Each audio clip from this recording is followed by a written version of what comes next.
जय हिंद मेरे प्यारे साथियों, स्वागत करता हूं आपके अपने यूट्यूब चैनल जीके रिवीजन में। मैं एसपी चौधरी एक बार फिर आपके सामने हाजिर हुआ हूं रेलवे ग्रुप डी के प्रीवियस ईयर क्वेश्चन पेपर के साथ। जैसा कि आप सभी को पता है, हमने 9 पेपर है वो सोल्व कर लिए हैं। अगर वो पीछे वाली क्लासें आपने नहीं देखी है तो इस क्लास के आई बटन या फिर डिस्क्रिप्शन बॉक्स में उसका लिंक मिल जाएगा, वहाँ से जाकर के आप पीछे वाली क्लासें देख सकते हैं, या फिर आप प्लेलिस्ट में जाओगे तो कंटिन्यू सभी क्लासें आपको देखने को मिलेगी। चलिए शुरू करते हैं आज का सेशन। और आज इस क्लास में 23 अगस्त 2022 को पहली पारी में जो पेपर हुआ था उसका सॉल्यूशन इस क्लास में कवर करने वाले हैं। तो जिसने भी क्लास को लाइक नहीं किया है तो एक बार क्लास को लाइक जरूर करें ताकि हमारा भी मोटिवेशन बना रहे। और चैनल पर अगर आप नए हैं तो चैनल को सब्सक्राइब कर लेना, पास में लगे बेल आइकन को जरूर दबा लेना ताकि अपन जैसे ही नेक्स्ट वीडियो लेके आए तो उसका नोटिफिकेशन सबसे पहले आपके पास पहुंचे और आप तुरंत उसका लाभ उठा सको। और ज़्यादा से ज़्यादा शेयर भी करें अपने सभी दोस्तों के साथ में। पहला क्वेश्चन देखिएगा भी, इस क्वेश्चन में संक्रियाएं लगानी है आपको। जैसा कि इसमें जो नियम लगेगा वही इसमें लगेगा और वही इन चारों में से किसी एक में लगेगा। तो 7 175 और 5 है, 7 175 और 105 है, तो इस 7 को 5 से मल्टीपल करो तो ये हो जाएगा 7 5 35, फिर इस 5 से दोबारा से गुणा कर दो तो कितना आ जाएगा 175 आ जाएगा। इसी प्रकार से नेक्स्ट देखो भी 6 294 और 7 है। अब इस 6 को इस 7 से मल्टीपल करो, 7 6 के 42, फिर इस 7 से दोबारा से मल्टीपल 7 से दोबारा से गुणा कर दो तो ये आ जाएगा 294। इसी प्रकार से यही नियम इसमें लगेगा। 3 को 8 से मल्टीपल करो, गुणा करोगे तो 3 8 है 24, फिर इस 8 से दोबारा से गुणा कर दो तो 24 8 है 192 होते हैं। तो इस प्रकार से आपका एक नंबर ऑप्शन है वो राइट हो जाएगा। आगे देखो भी नेक्स्ट क्वेश्चन, अगला 2 नंबर क्वेश्चन है, निम्नलिखित में से कौन सा अधिनियम ईस्ट इंडिया कंपनी के विभिन्न अंगों की शक्तियों और जिम्मेदारियों को परिभाषित करते हुए ब्रिटिश संसद द्वारा पारित किया गया था? तो विनियमन अधिनियम 1773 या फिर इसे अपन रेगुलेटिंग एक्ट 1773 भी बोल सकते हैं। 2 नंबर ऑप्शन है वो आपका राइट आंसर हो जाएगा। आगे देखो भी नेक्स्ट 3 नंबर क्वेश्चन आपके सामने है। इसमें से आपको बताना है कौन से दो जो चिन्ह है वो बदलने पर, कौन से 2 चिन्ह बदलने पर समीकरण है वो संतुलित हो जाएगी। तो अपन पहले वाला ऑप्शन ही उठा लेते हैं, गुणा को भाग में कर दो और भाग को गुणा में कर दो। तो यहाँ पे 24 भाग 6 और -12 प्लस में 18 और गुणा 3 और बराबर आना चाहिए 46। तो 6 कम 6, 6 चौके 24, उसके बाद में और 18 3 54 हो गए, और प्लस में माइनस के 12 है और प्लस के कितने हैं 4 है। तो यहाँ पे 54 और 4 58, और 58 में से 12 निकाल दोगे तो 6 और 4 तो 46 बराबर 46। तो यहाँ पे एक नंबर ऑप्शन है वो आपका राइट आंसर होगा। आगे देखो भी 4 नंबर क्वेश्चन है, CSIR जिज्ञासा कार्यक्रम के तहत बच्चों के लिए पहली भारतीय वर्चुअल साइंस लैब किसने लॉन्च की है? तो वो डॉक्टर जितेंद्र सिंह ने लॉन्च की है, यानी 3 नंबर ऑप्शन है वो आपका यहाँ पे राइट आंसर होगा। CSIR जिज्ञासा कार्यक्रम के तहत बच्चों के लिए पहली भारतीय virtual science lab doctor Jitendra Singh ने लॉन्च की है। आगे देखो भी नेक्स्ट 5 नंबर क्वेश्चन आपके सामने है, बढ़िया क्वेश्चन है। ये क्वेश्चन है वो पीछे वाले पेपर में भी मैं बहुत करवा चुका हूं आपको।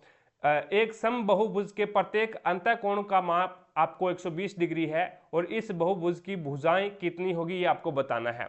तो भुजाओं की संख्या ज्ञात करने के लिए सूत्र होता है 360 अपोन में बाह्य कोण की माप, बाह्य कोण की माप।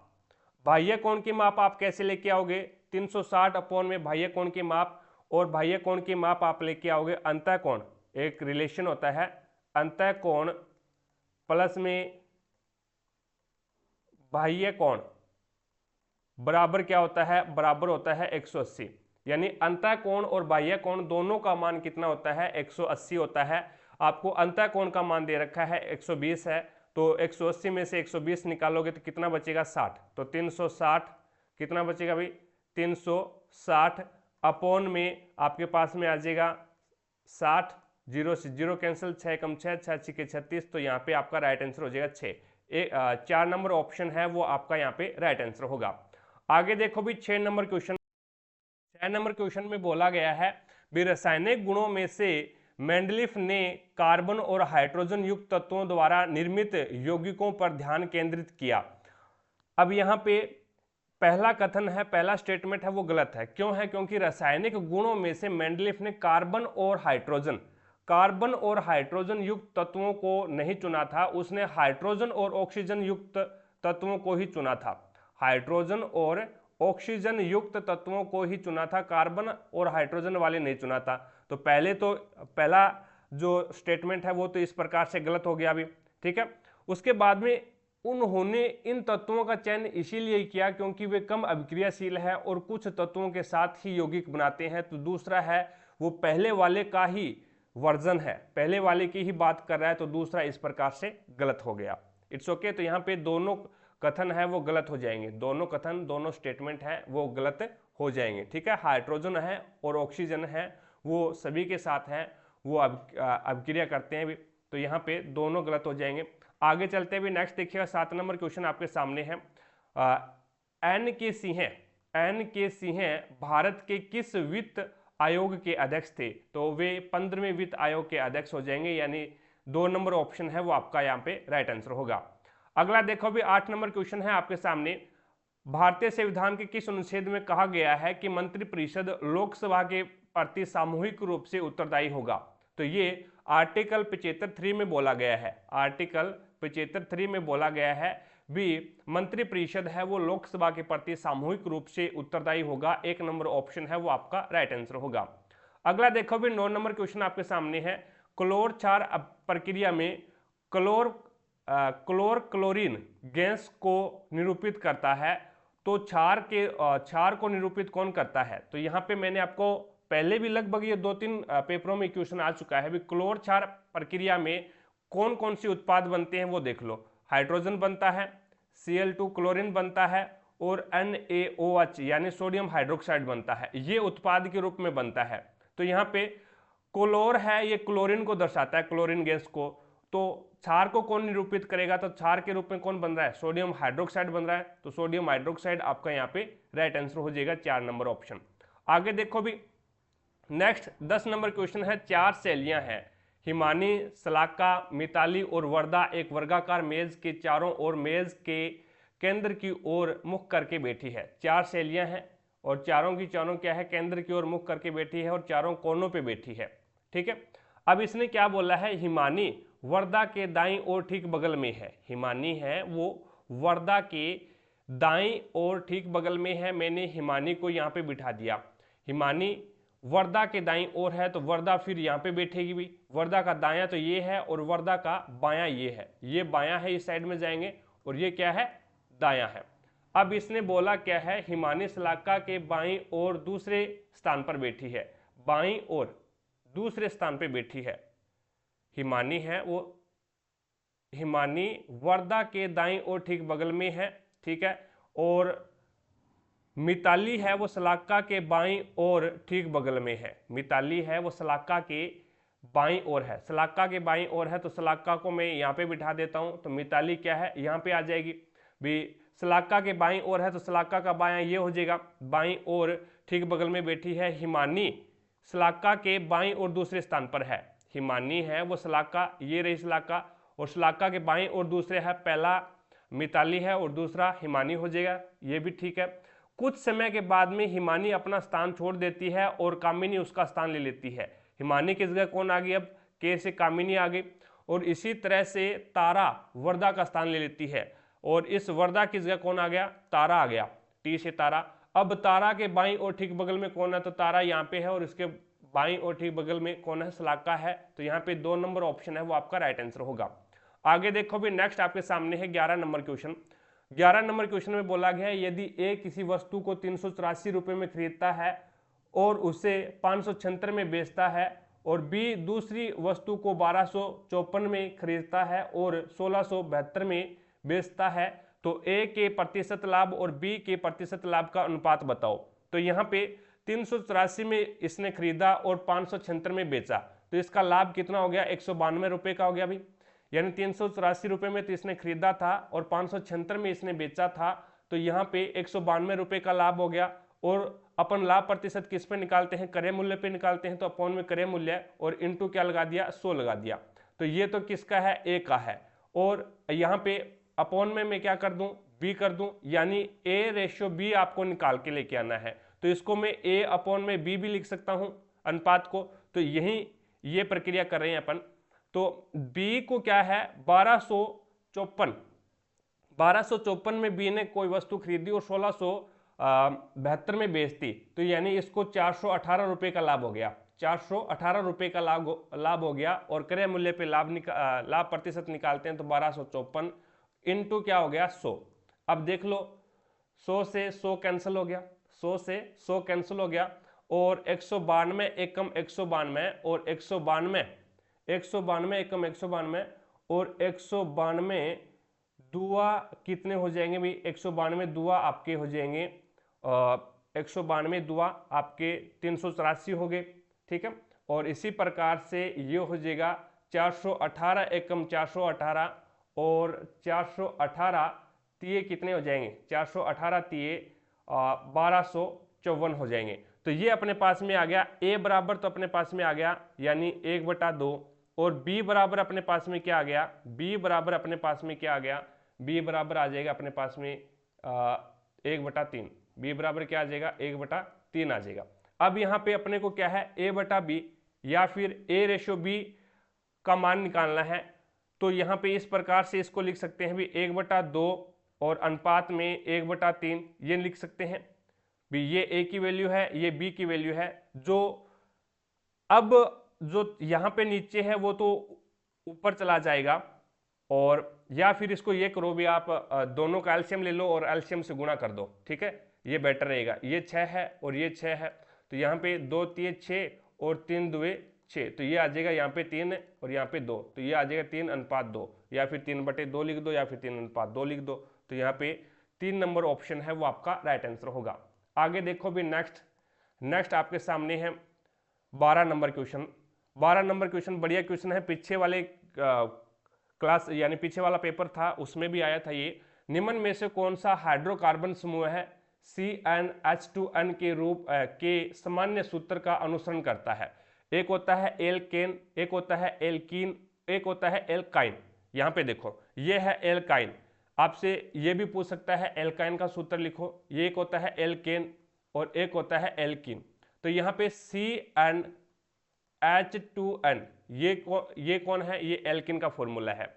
अब यहाँ पे CnH2n और +2 दो जोड़ देंगे तो वो क्या बन जाएगा, एल्केन। और यहाँ पे CnH2n और -2 यानी 2 घटा देंगे तो किसका फॉर्मूला बन जाएगा, एल्काइन का फॉर्मूला बन जाएगा। आगे चलते हुए नेक्स्ट 13 नंबर क्वेश्चन देखिएगा।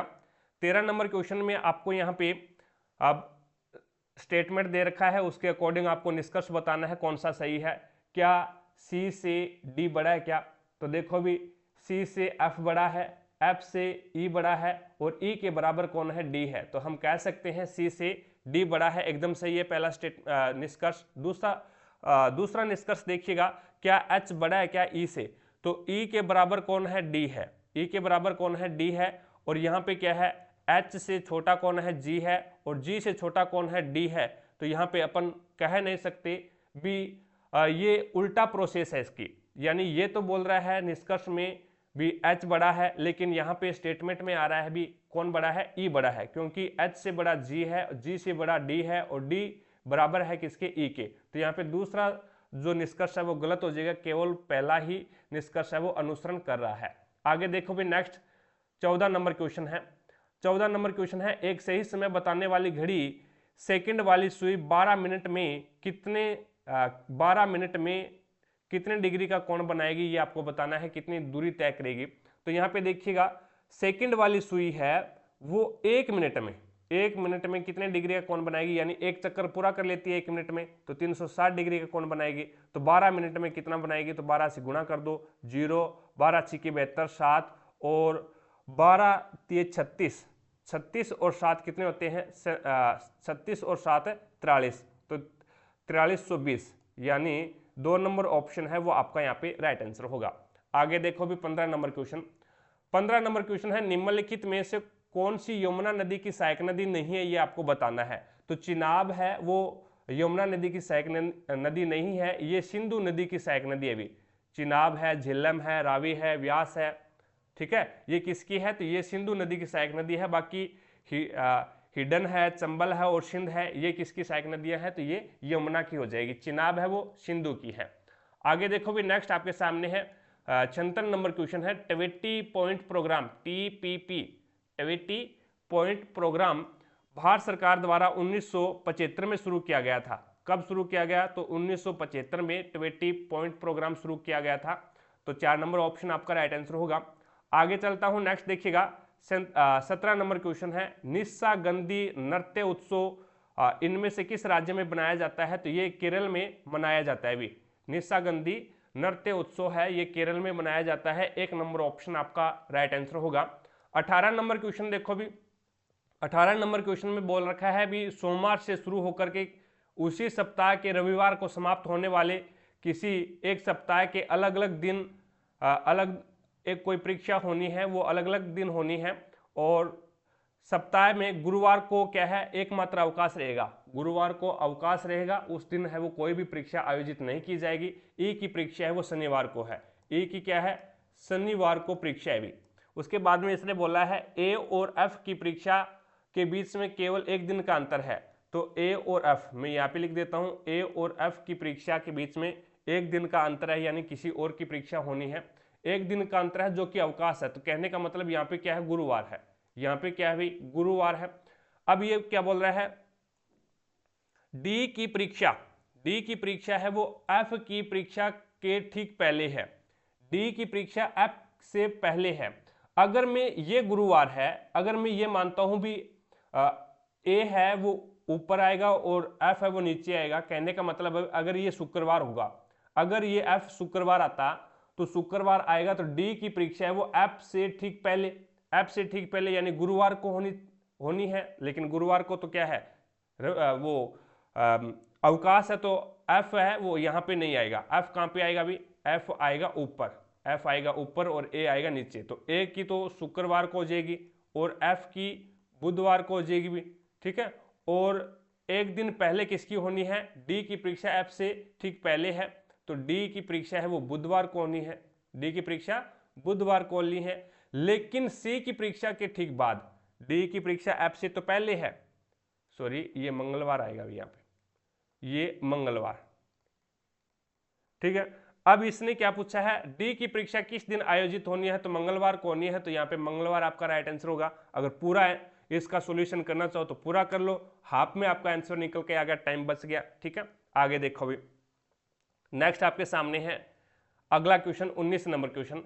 और 19 नंबर क्वेश्चन में स्टेटमेंट दे रखा है भी इमारत की बाहरी दीवारों में कई दरारें हैं। इमारत की बाहरी दीवारों में कई दरारें हैं जिनकी मरम्मत दीवार की पेंटिंग शुरू होने से पहले की जानी चाहिए, जिससे बाद में रिसाव जैसी समस्याओं का सामना न करना पड़े। भी पेंटिंग हो जाएगी तो हमें क्या है वो दीवार में जो दरार है वो दिखेगी नहीं, ठीक है, तो इससे उसकी मरम्मत नहीं हो पाएगी आसानी से। तो यहाँ पे क्या है? बाहरी दीवारों को पेंट करने से रिसाव की समस्या हो सकती है, ये गलत है। भी बाहरी दीवारों में पेंट की वजह से रिसाव की समस्या नहीं होगी। बाहरी दीवारों में दरारें आई हुई है जिसके कारण है वो रिसाव की समस्या हो सकती है। तो पहला स्टेटमेंट है, पहला जो धारणा है वो गलत हो जाएगी। दूसरी धारणा क्या बोलती है? बाहरी दीवारों में दरारों के कारण रिसाव की समस्या हो सकती है, ये सही है। बाहरी दीवारों में दरारें आई हुई है जिसके कारण है वो रिसाव की समस्या हो सकती है। तो यहाँ पे 2 नंबर जो आपकी धारणा है वो एकदम सही है। आगे देखो भी, नेक्स्ट आपके सामने है राजकोषीय नीति की नीति है। तो राजकोषीय नीति है वो किसकी नीति है? तो सरकार की नीति है, यानी 1 नंबर ऑप्शन है वो आपका यहाँ पे राइट आंसर होगा। आगे देखो भी, नेक्स्ट आपके सामने 21 नंबर क्वेश्चन है।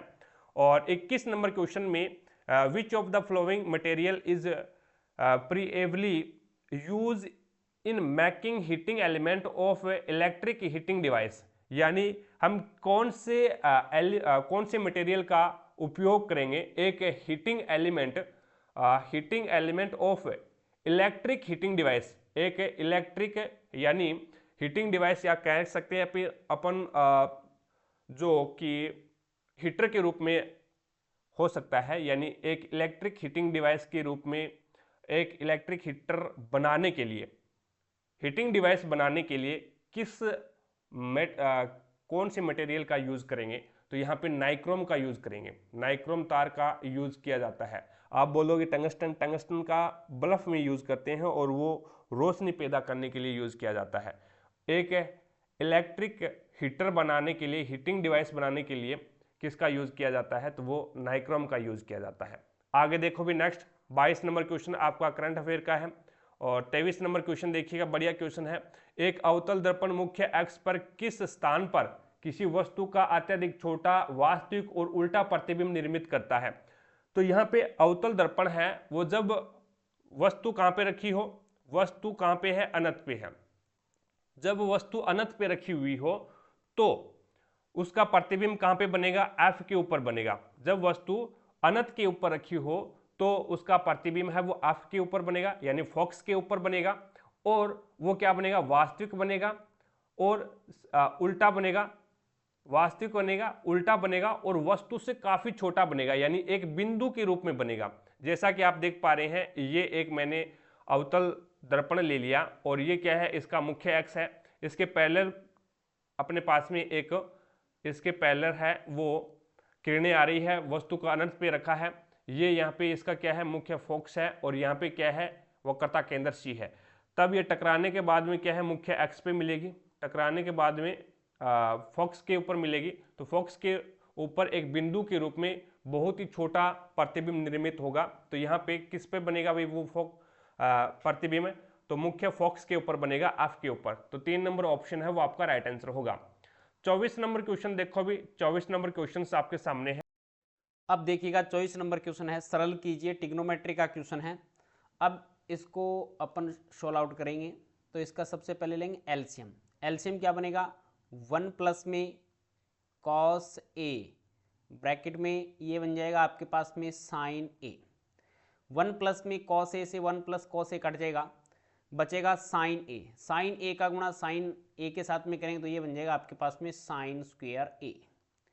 प्लस में साइन से साइन कटेगा, 1 प्लस में कॉस ए का गुणा 1 प्लस में कॉस ए के साथ में करेंगे तो ये बन जाएगा 1 प्लस में कॉस ए का स्क्वायर।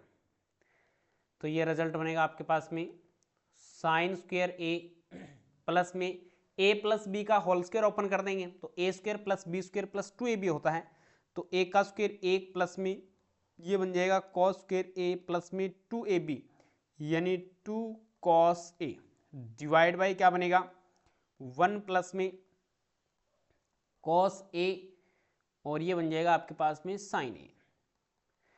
तो ये देखो प्रथम सर्वसमीका की सहायता से साइन स्क्वायर ए प्लस में कॉस स्क्वायर ए बराबर 1 होता है।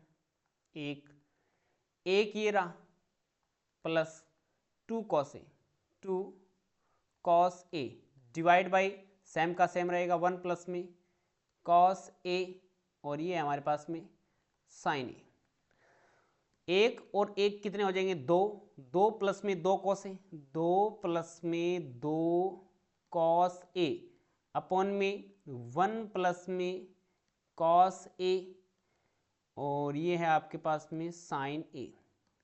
ऊपर वाले से 2 कॉमन आ जाएगा, ये बचेगा 1 प्लस में कॉस ए अपॉन में 1 प्लस में कॉस ए और ब्रैकेट बंद, ये बनेगा साइन ए।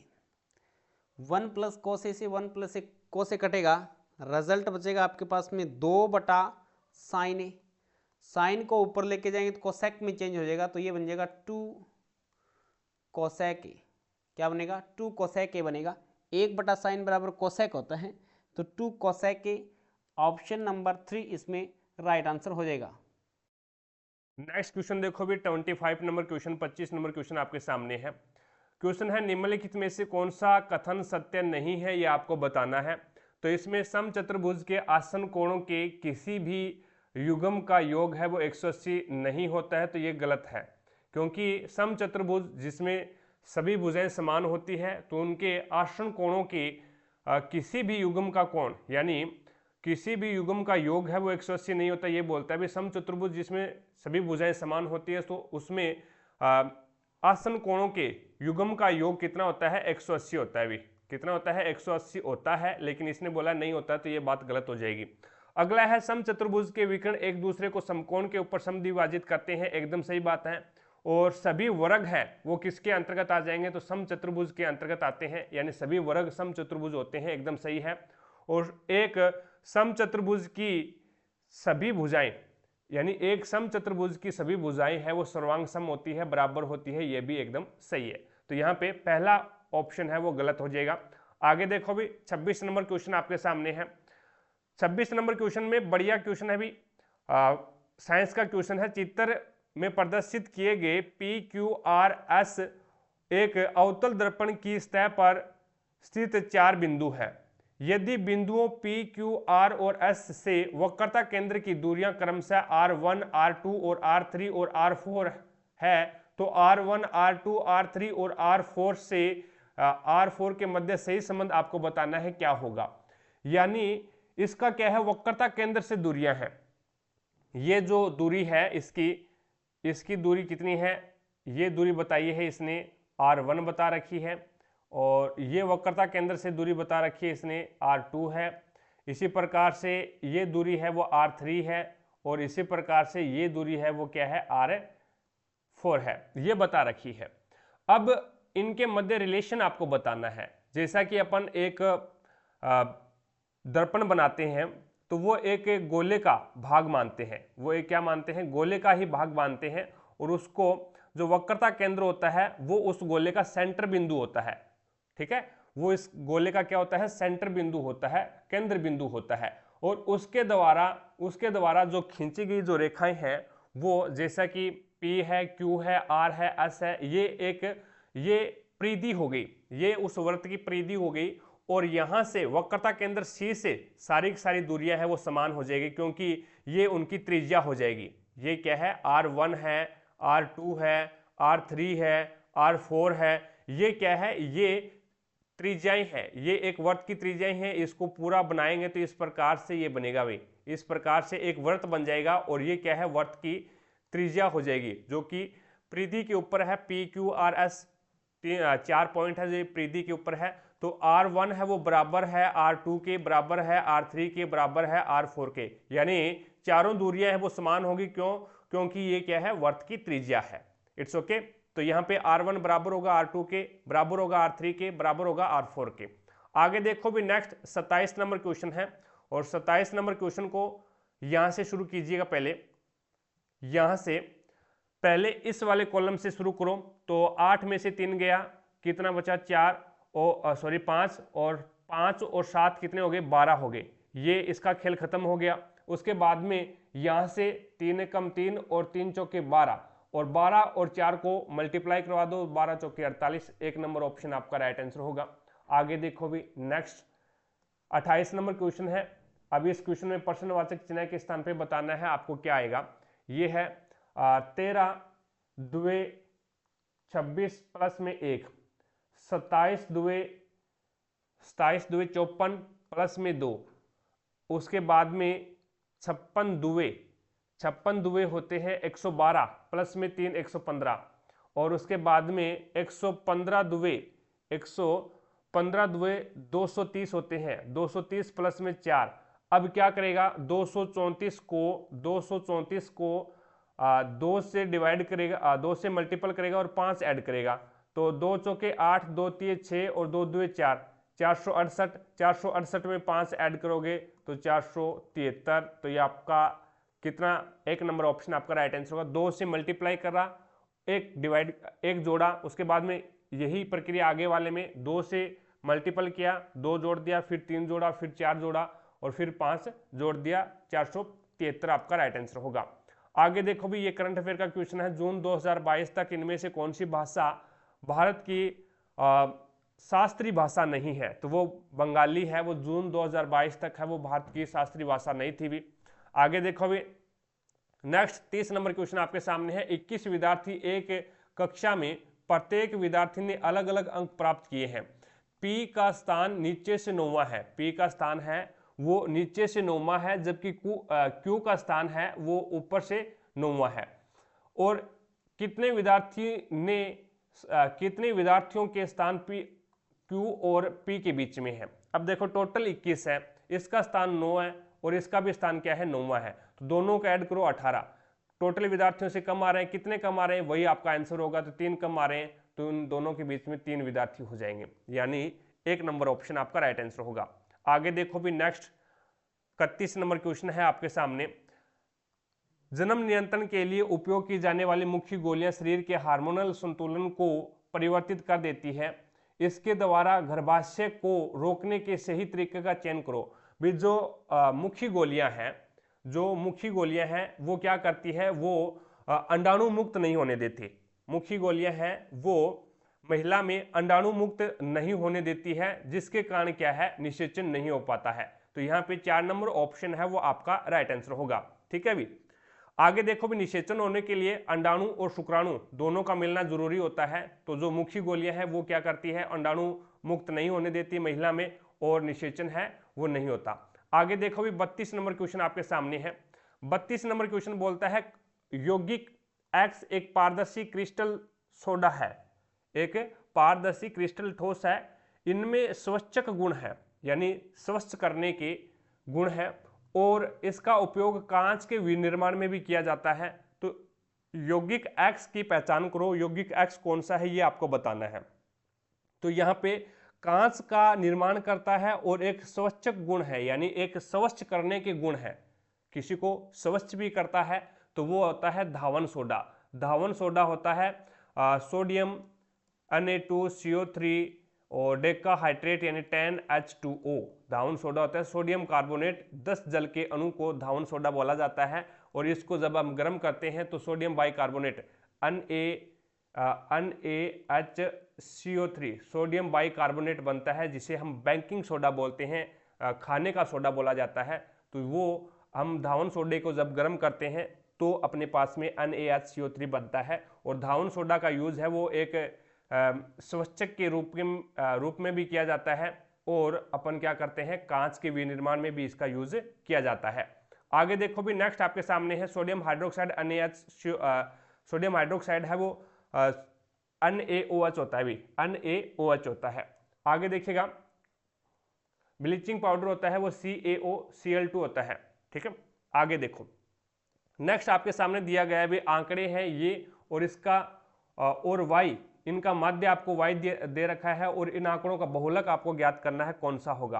तो देखिएगा 9 + 3 + 5 + 4 + 4 + 5 और प्लस में वाई, और इनका माध्य कितना दे रखा है, बराबर वाई दे रखा है। तो यहाँ पे कितनी संख्याएं हैं, 1 2 3 4 5 6 7 संख्याएं हैं। तो इनका माध्य इस प्रकार से निकालते हैं भी, तो ये जोड़ लो, 9 और 3 12 और 5 17 और 17 और 4 21 और 4 25 और 5 30, तो ये हो जाएगा अपने पास में 30 प्लस में y/7 बराबर में क्या आ जाएगा, y। अब ये 7 यहाँ पे भाग में दूसरी साइड में जाएगा तो ये गुणा में चला जाएगा, तो ये कितना हो जाएगा, 7y हो जाएगा।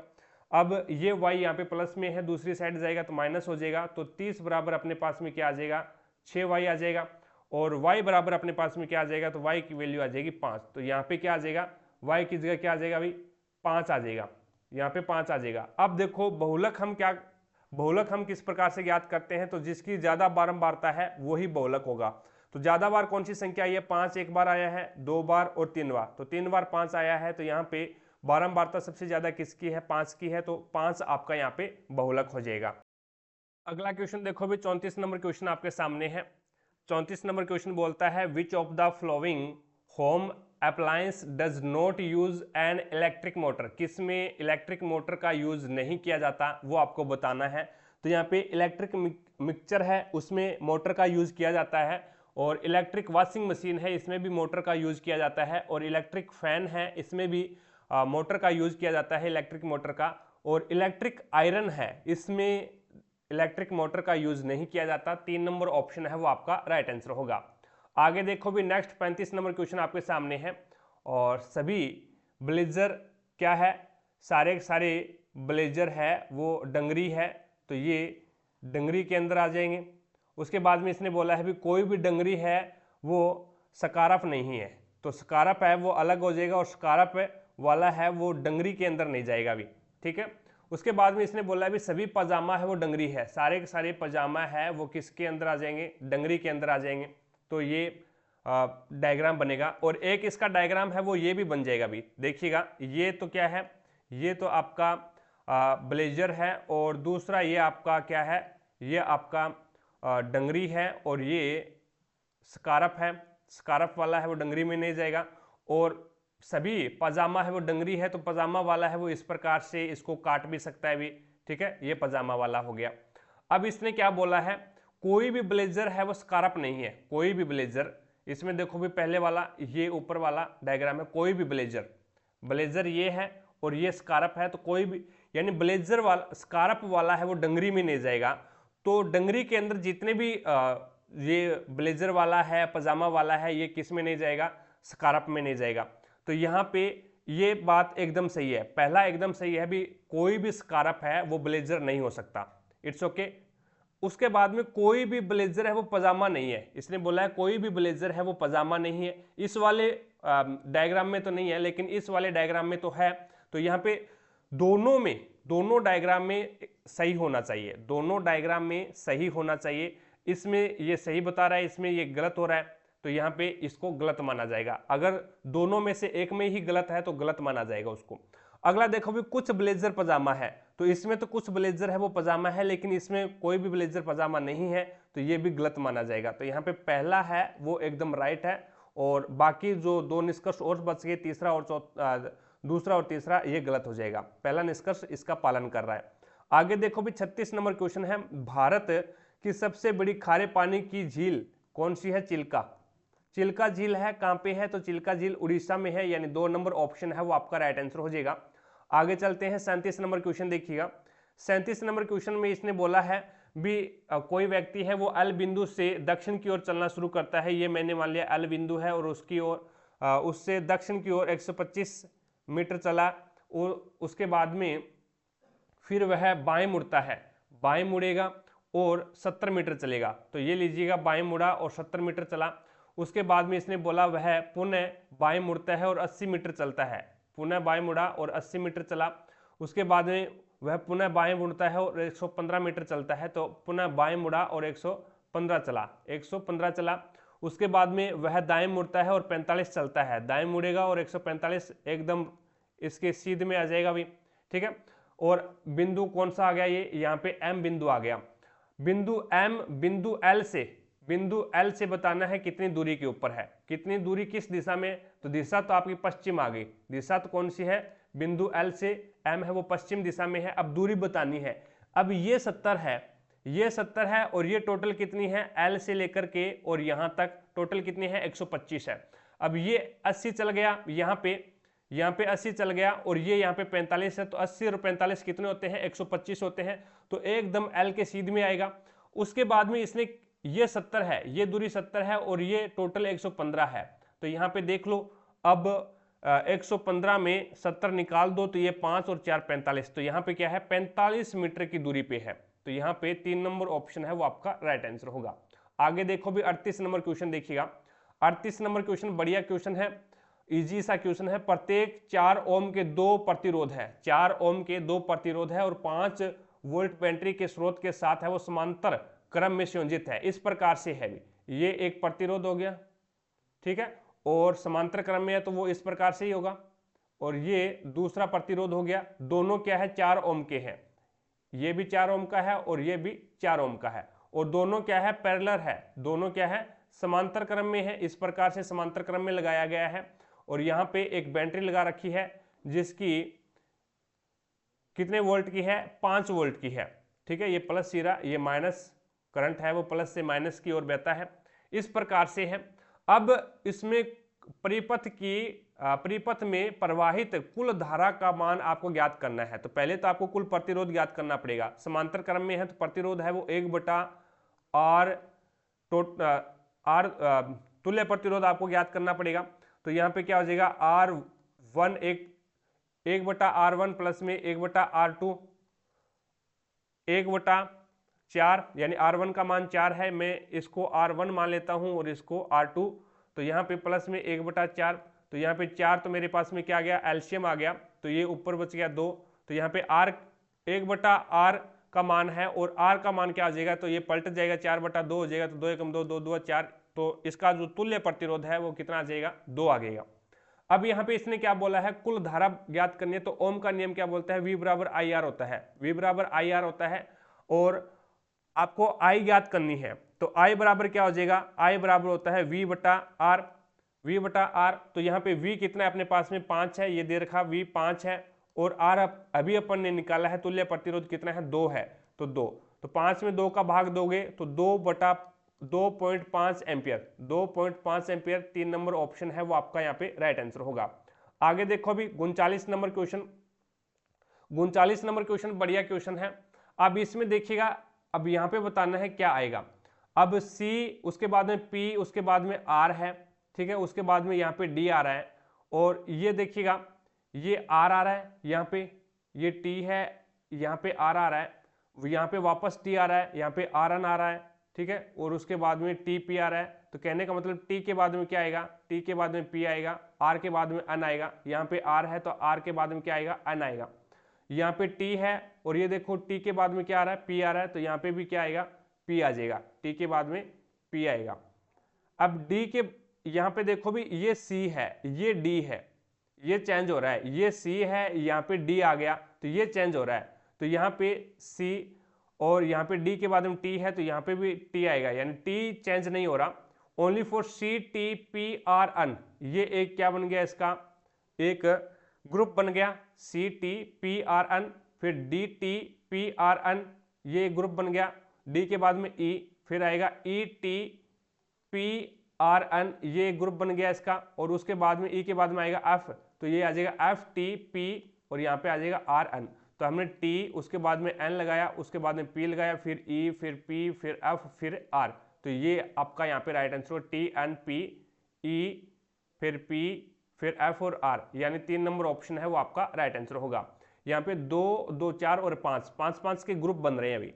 आगे देखो भी 40 नंबर क्वेश्चन है, निम्नलिखित में से कौन सा संविधान के अनुसार भारत में पंचायती राज व्यवस्था का हिस्सा नहीं है, तो पंचायती राज व्यवस्था का हिस्सा नहीं है वो आपका हो जाएगा 3 नंबर ऑप्शन, जो कि ग्राम निगम है, ग्राम निगम है, ये पंचायती राज व्यवस्था का हिस्सा नहीं है, बाकी जिला पंचायत है और पंचायत समिति है और ग्राम पंचायत है, ये पंचायती राज व्यवस्था का हिस्सा हो जाएगा, ठीक है।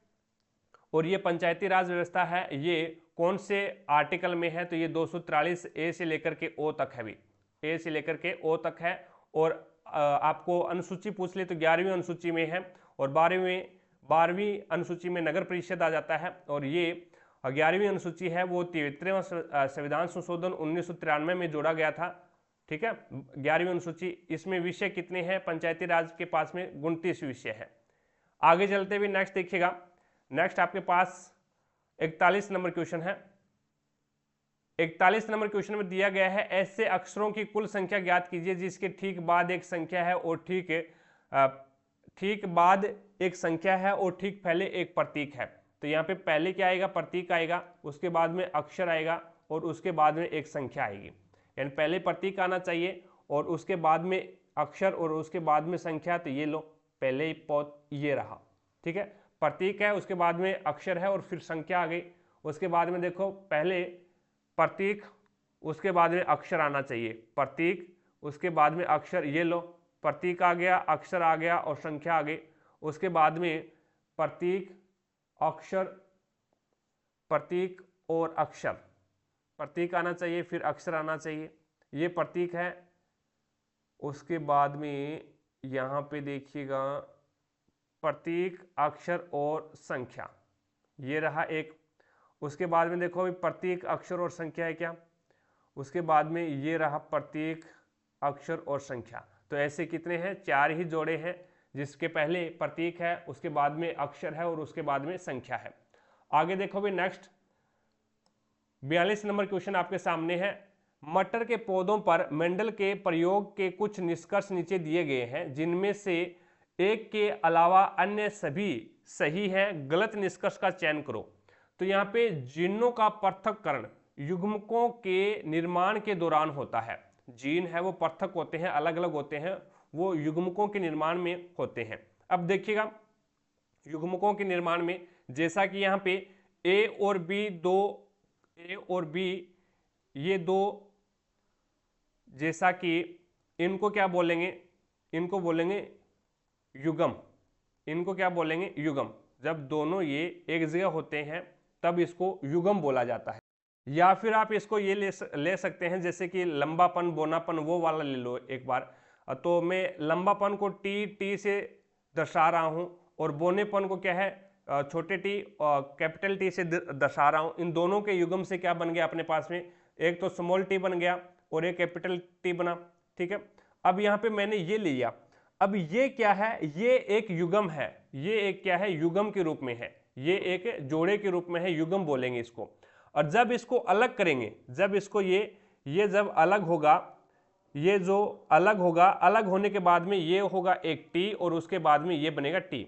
इस प्रकार से ये अलग होगा, इस प्रकार से अलग होगा, तो इसको क्या बोलेंगे युग्मक, इसको युग्मक बोलेंगे। जब ये अलग हो जाएंगे तो ये क्या है युग्मक के रूप में हो जाएंगे, इसको युग्मक बोलेंगे। और जब दोनों एक ही जगह है, यानी कैपिटल टी है स्मॉल टी है, दोनों एक ही जगह है, तो इसे हम बोलेंगे युग्म। तो यहाँ पे पहला क्या है, जिनों का पृथक्करण है वो युग्मकों के निर्माण के दौरान होता है, तो युग्मकों के निर्माण के दौरान है वो इसका पृथक्करण हो जाता है। यानी इसमें जो जीन है वो एक का बोनापन है और एक बोना जीन है और एक है वो लंबा जीन है। तो यहाँ पे दोनों अलग अलग हो गए, दोनों टी में कौन दर्शा रहा है, लंबा जीन है, लंबेपन को दर्शाएगा, और इस स्मॉल टी के अंदर है वो बोनेपन को दर्शाएगा।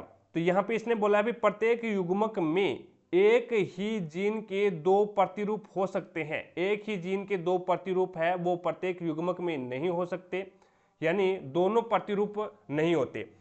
अब देखो भी दोनों प्रतिरूप, जैसे कि यहाँ पे ये क्या है लंबापन और ये बोनापन, अब दर्शाएगा कौन, प्रतिरूप कौन सा होगा, तो प्रतिरूप यहाँ पे परबल कौन सा होगा, तो वो परबल एक ही होगा।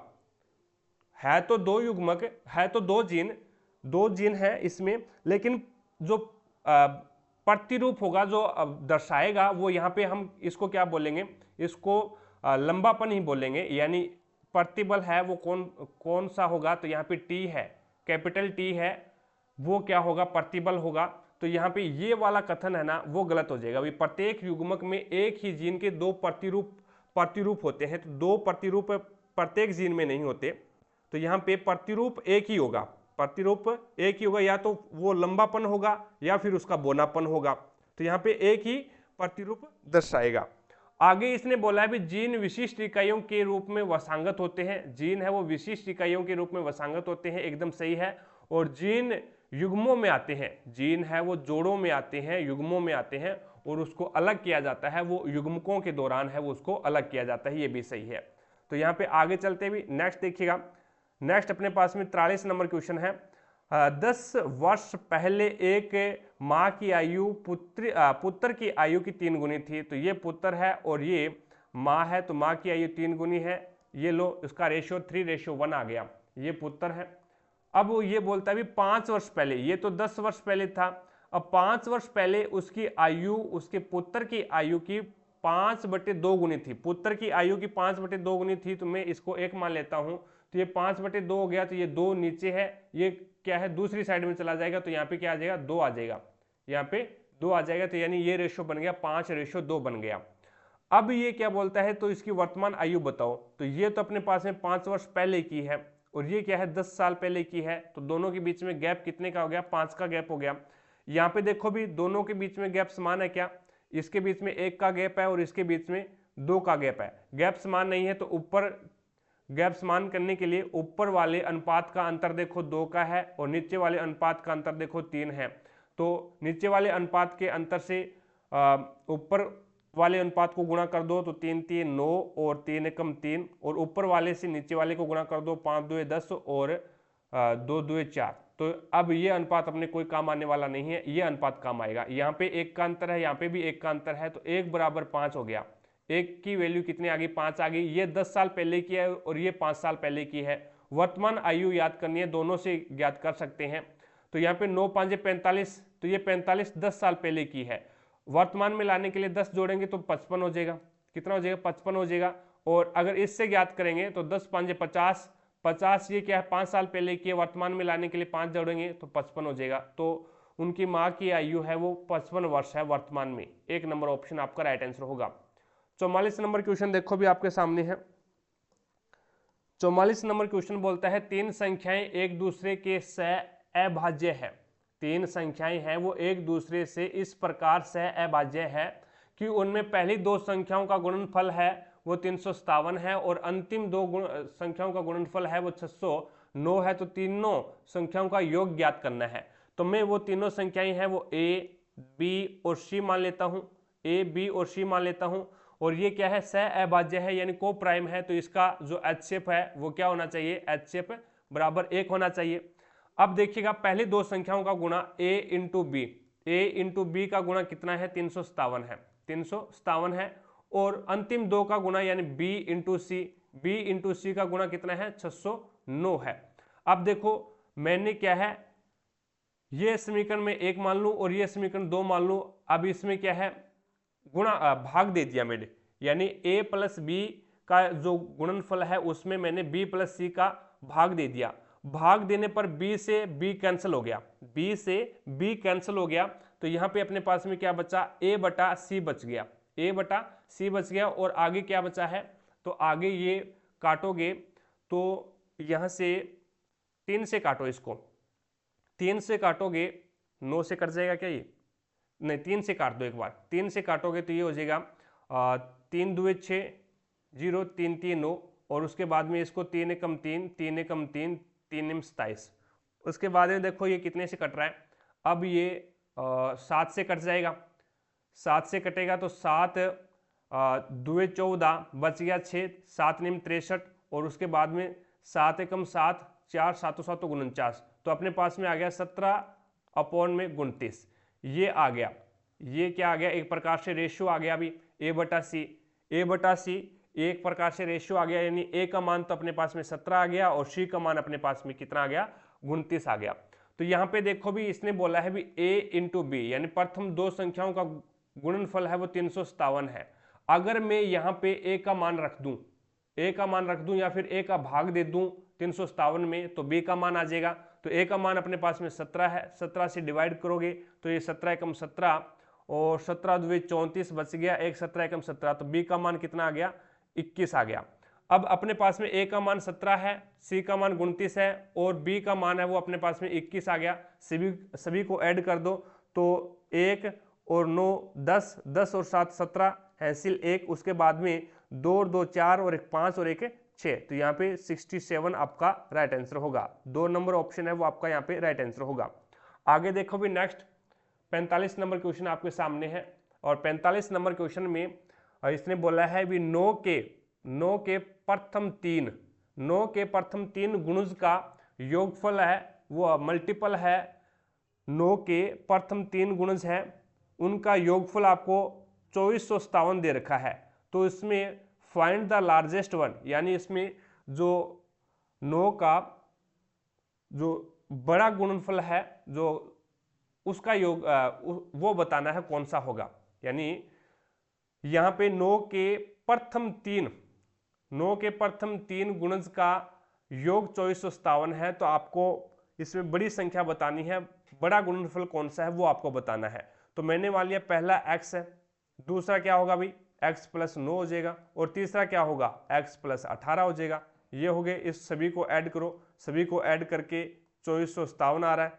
ठीक है भाई, सभी को ऐड करने पर 2457 इसने बता रखा है। तो यहाँ पे 3x प्लस में कितना है 27 बराबर 2457। अब 27 है वो बराबर से दूसरी साइड में जाएगा तो यहाँ पे माइनस हो जाएगा, तो माइनस 0 30 यानी 2430 किसके बराबर है 3x के बराबर है। x बराबर क्या आ जाएगा 3 से डिवाइड कर दो तो 3 8 24 और 3 एकम 3 और 0 यानी 810 आ गया। x का मान 810 आ गया, ये एक तो हो गया 810, उसके बाद में दूसरा हो गया 810 प्लस में 9 यानी 819 और तीसरा हो जाएगा 810 प्लस में 18 तो ये हो जाएगा 8 और 2 और 8 यानी 828 हो जाएगा। तो यहाँ पे 3 नंबर ऑप्शन है वो आपका राइट आंसर होगा। आगे देखो भी नेक्स्ट आपके सामने है 46 नंबर क्वेश्चन है और 46 नंबर क्वेश्चन में बोला क्या इसने बोला है भी 2018 से 2020 की अवधि तक फलों यानी ये फल है, इस फलों में, आईटी उत्पादों में, इस आईटी उत्पादों में और रक्षा उत्पादों में, और इस रक्षा उत्पादों में का वार्षिक औसत निर्यात कितना होगा ये आपको बताना है। तो यहाँ पे चलिए ऊपर चलते हैं। अब इसका वार्षिक औसत निकालने के लिए पहले फल वाले ऐड करो। किस किस के ऐड करने हैं? 2020, 2019 और 2018, इन 3 सालों की ऐड करने हैं। तो यहाँ पे 1 और 5 6 हो गया, 5 और 1 6 और 7 7 14, 14 और 6 20। तो यहाँ पे इसका योग आ गया 220, यानी फल वाले का आ गया 220 3 सालों का। आईटी उत्पाद का कितना आएगा? 160, 100 और 120। तो यहाँ पे 160 और 100, 260, 260 और 360 और 380, इसका 380 आ गया। रक्षा उत्पाद का देखो भी 3 सालों का, 2018 से 2020 तक। तो यहाँ पे 110 में 80 जोड़ेंगे तो ये हो जाएगा 190, और 190 में 85 जोड़ दो। 190 में 85 जोड़ोगे तो 5 9 और 8 17, और ये हो जाएगा 275। अब सभी को ऐड करो, औसत निकालना है, सभी को ऐड करोगे तो 6 और 5 11, 1 और 8 और 7 15 और 1 16, 1, उसके बाद में 2 और 2 4 और 4 और 3 7 और 1 8, यानी 861 आ रहा है। 861 आ रहा है। अब आपको क्या करना है? 3 से डिवाइड करना है, क्योंकि 3 ही साल का है। 2018 है, 2019 और 2020 है, ये 3 ही साल का है। ये तो टोटल हो गया सभी का भी, फल का, आईटी उत्पाद का और रक्षा उत्पाद का, ये हमने टोटल कर लिया। अब इसका क्या करना है? औसत निकालना है। औसत निकालोगे तो 3 से डिवाइड करोगे, क्योंकि 3 ही साल का आपने को पूछा है। तो 3 दुए 6, 3 दुए 6 कितना बच गया? यहाँ पे बचा 2 26 और 3 8 24, कितना बच गया अभी? 2 2 ऊपर से 1 उतार लिया, 21, 3 7 21, तो 287 आ जाएगा इसका। 287 इसका औसत आ जाएगा। तो यहाँ पे 287 करोड़ आपका यहाँ पे फर्स्ट ऑप्शन है वो राइट हो जाएगा। इसने यही बोला था भी 2018 से 2020 की अवधि के लिए फलों, आईटी उत्पादों और रक्षा उत्पादों का वार्षिक औसत निर्यात कितना है वो आपको बताना था। आगे देखो भी 47 नंबर क्वेश्चन आपके सामने है। 47 नंबर क्वेश्चन में बोला है भी ये शब्द है और इसमें स्वर को क्या करना है? स्वर में उसके बाद आने वाला यानी +1 करना है, उसके बाद आने वाले अक्षर में चेंज करना है, और व्यंजन को क्या करना है? अंग्रेजी वर्ण वाला के पहले यानी व्यंजन में आपको क्या करना है? -1 करना है, बदल देना है। यदि इस प्रकार बने शब्द के प्रत्येक अक्षर को वर्णक्रम अल्फाबेट के हिसाब से भी व्यवस्थित करना है, तो पहले इसको चेंज कर लेते हैं। ये आ जाएगा C में, और ये आ जाएगा F में, उसके बाद में S है वो चला जाएगा R में, और T है वो S में चला जाएगा, और R है वो Q में चला जाएगा, O है वो P में चला जाएगा, और Y है वो X में चला जाएगा। इस प्रकार से अब इसको अल्फाबेट में चेंज करो। अल्फाबेट में C आ जाएगा, उसके बाद में F, और उसके बाद में P, उसके बाद में Q, फिर R, और फिर X, और फिर S, और उसके बाद में X। तो दाएं सिरे से 5वें स्थान पर कौन सा अक्षर होगा? दायां सिरा ये है, पहला, दूसरा, तीसरा, चौथा और 5वां कौन हो जाएगा? P। तो यहाँ पे P आपका राइट आंसर होगा। आगे देखो भी 48 नंबर क्वेश्चन आपके सामने है। 48 नंबर क्वेश्चन में बोला है भी कौन सा सही उत्तर है वो आपको चयन करना है उसका। अधिकांश कार्बन यौगिक विद्युत के कुचालक होते हैं, एकदम सही है। अधिकांश कार्बन यौगिक है वो क्या होते हैं? कुचालक होते हैं, क्योंकि उसमें मुक्त इलेक्ट्रॉन नहीं पाए जाते, तो इसीलिए वो विद्युत का चालन नहीं करते हैं। ठीक है, तो यहाँ पे अधिकांश कार्बन यौगिक है वो विद्युत के कुचालक होते हैं, एकदम सही बात है। कार्बनिक यौगिकों के गलनांक और क्वथनांक है वो निम्न होते हैं। कार्बनिक यौगिक है उनके गलनांक और क्वथनांक है वो निम्न होते हैं, ये भी एकदम सही है। तो दोनों कथन है वो सही हो जाएंगे, दोनों स्टेटमेंट है वो सही हो जाएंगे। तो यहाँ पे 2 नंबर ऑप्शन आपका राइट आंसर होगा। आगे देखो भी नेक्स्ट 49 नंबर क्वेश्चन है। रासायनिक अभिक्रिया के दौरान किसी विलयन में बनने वाले अविलेय पदार्थ को क्या कहा जाता है? तो इसे अवक्षेपण बोलते हैं, अवक्षेप बोलते हैं, यानी 2 नंबर ऑप्शन है वो आपका यहाँ पे राइट आंसर होगा। रासायनिक अभिक्रिया के दौरान है वो किसी विलयन में बनने वाले अविलेय पदार्थ को अवक्षेप कहा जाता है। आगे देखो भी नेक्स्ट 50 नंबर क्वेश्चन आपके सामने है। साथ साथ में क्लास को लाइक करते रहिएगा। जिसने भी क्लास को लाइक नहीं किया है तो एक बार क्लास को लाइक जरूर करें, ताकि हमारा भी मोटिवेशन बना रहे। और ज़्यादा से ज़्यादा शेयर करें अपने सभी दोस्तों के साथ में, ताकि सभी दोस्तों को क्लास का लाभ मिले भी। It's okay. और चैनल पर अगर आप नए हैं तो चैनल को सब्सक्राइब कर लेना, पास में लगे बेल आइकन को जरूर दबा लेना, ताकि अपन जैसे ही नेक्स्ट वीडियो लेके आए तो उसका नोटिफिकेशन सबसे पहले आपके पास पहुंचे और आप तुरंत उसका लाभ उठा सको। 99 पेपर हुए हैं ग्रुप डी के 2022 में, वो सारे के सारे अपन कवर करेंगे। 9 पेपर कंप्लीट कर लिए हैं, 10वां पेपर अपना चल रहा है अभी। आगे देखो भी 51 नंबर क्वेश्चन आपके सामने है। 51 नंबर क्वेश्चन में बोला है भी पश्चिम से पूर्व की ओर, पश्चिम से पूर्व की ओर 2500 किलोमीटर फैला हुआ है। 2500 किलोमीटर फैला हुआ है। कौन फैला हुआ है अभी? पूर्व से पश्चिम दिशा में 2500 किलोमीटर है वो फैला हुआ है, ये बताना है। तो ये हिमालय है ना, हिमालय की दूरी है वो पश्चिम से पूर्व की ओर कितनी है?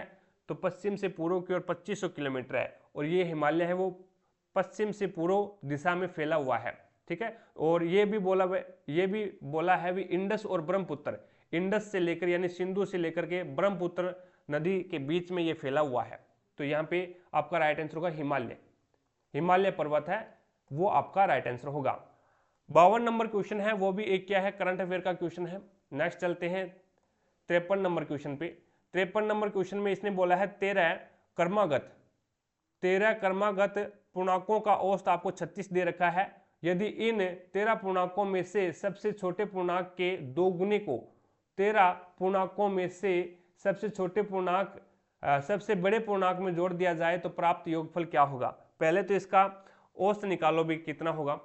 तो 13 पूर्णांक है, तो मैं यहाँ पे पहला मान लेता हूँ x है, दूसरा क्या मानूंगा, दूसरा फिर x + 1, तीसरा x + 2, इस प्रकार से x + 3, इस प्रकार से x + 4, फिर x + 5, फिर x + 6, और फिर x + 7, और फिर x + 8, और फिर x + 9, और फिर x + 10, और फिर x + 11, और फिर x + 12।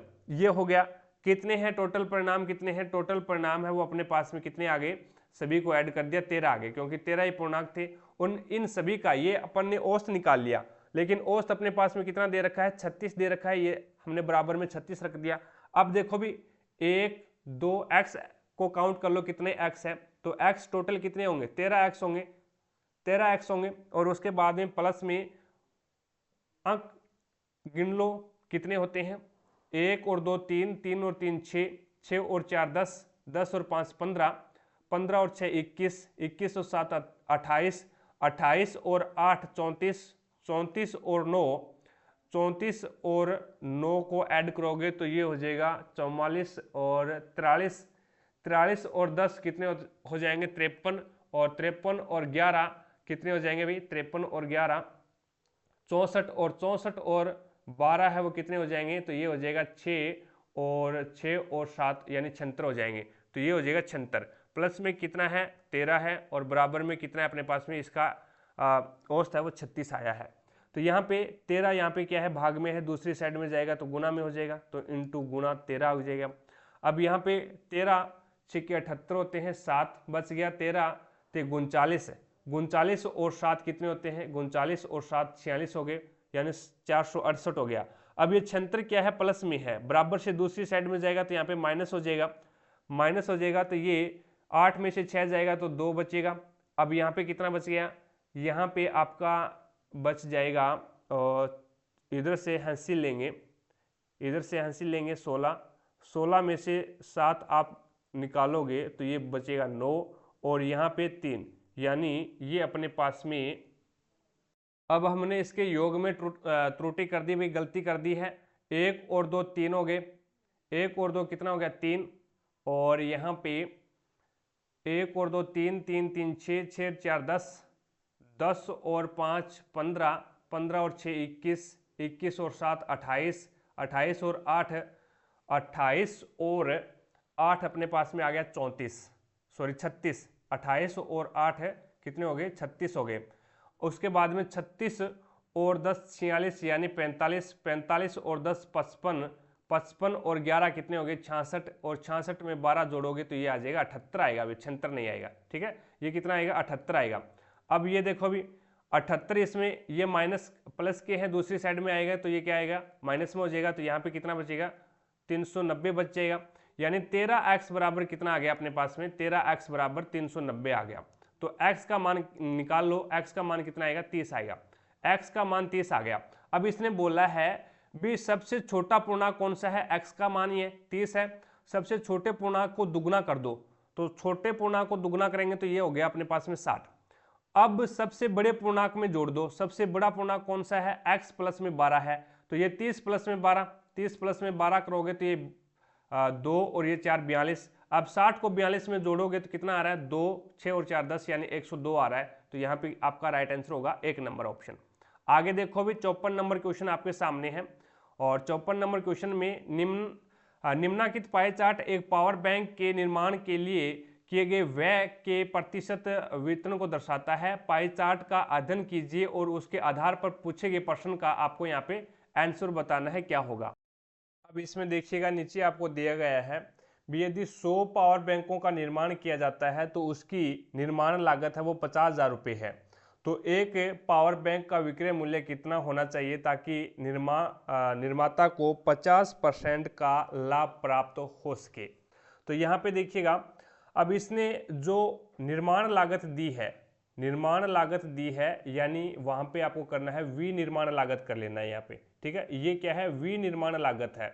तो यहाँ पे विनिर्माण लागत यानी मैन्युफैक्चरिंग कॉस्ट कितनी है, 30% है। तो 30% की वैल्यू आपके पास में कितनी है, 50,000 रुपये है। 30% की वैल्यू 50,000 रुपये है।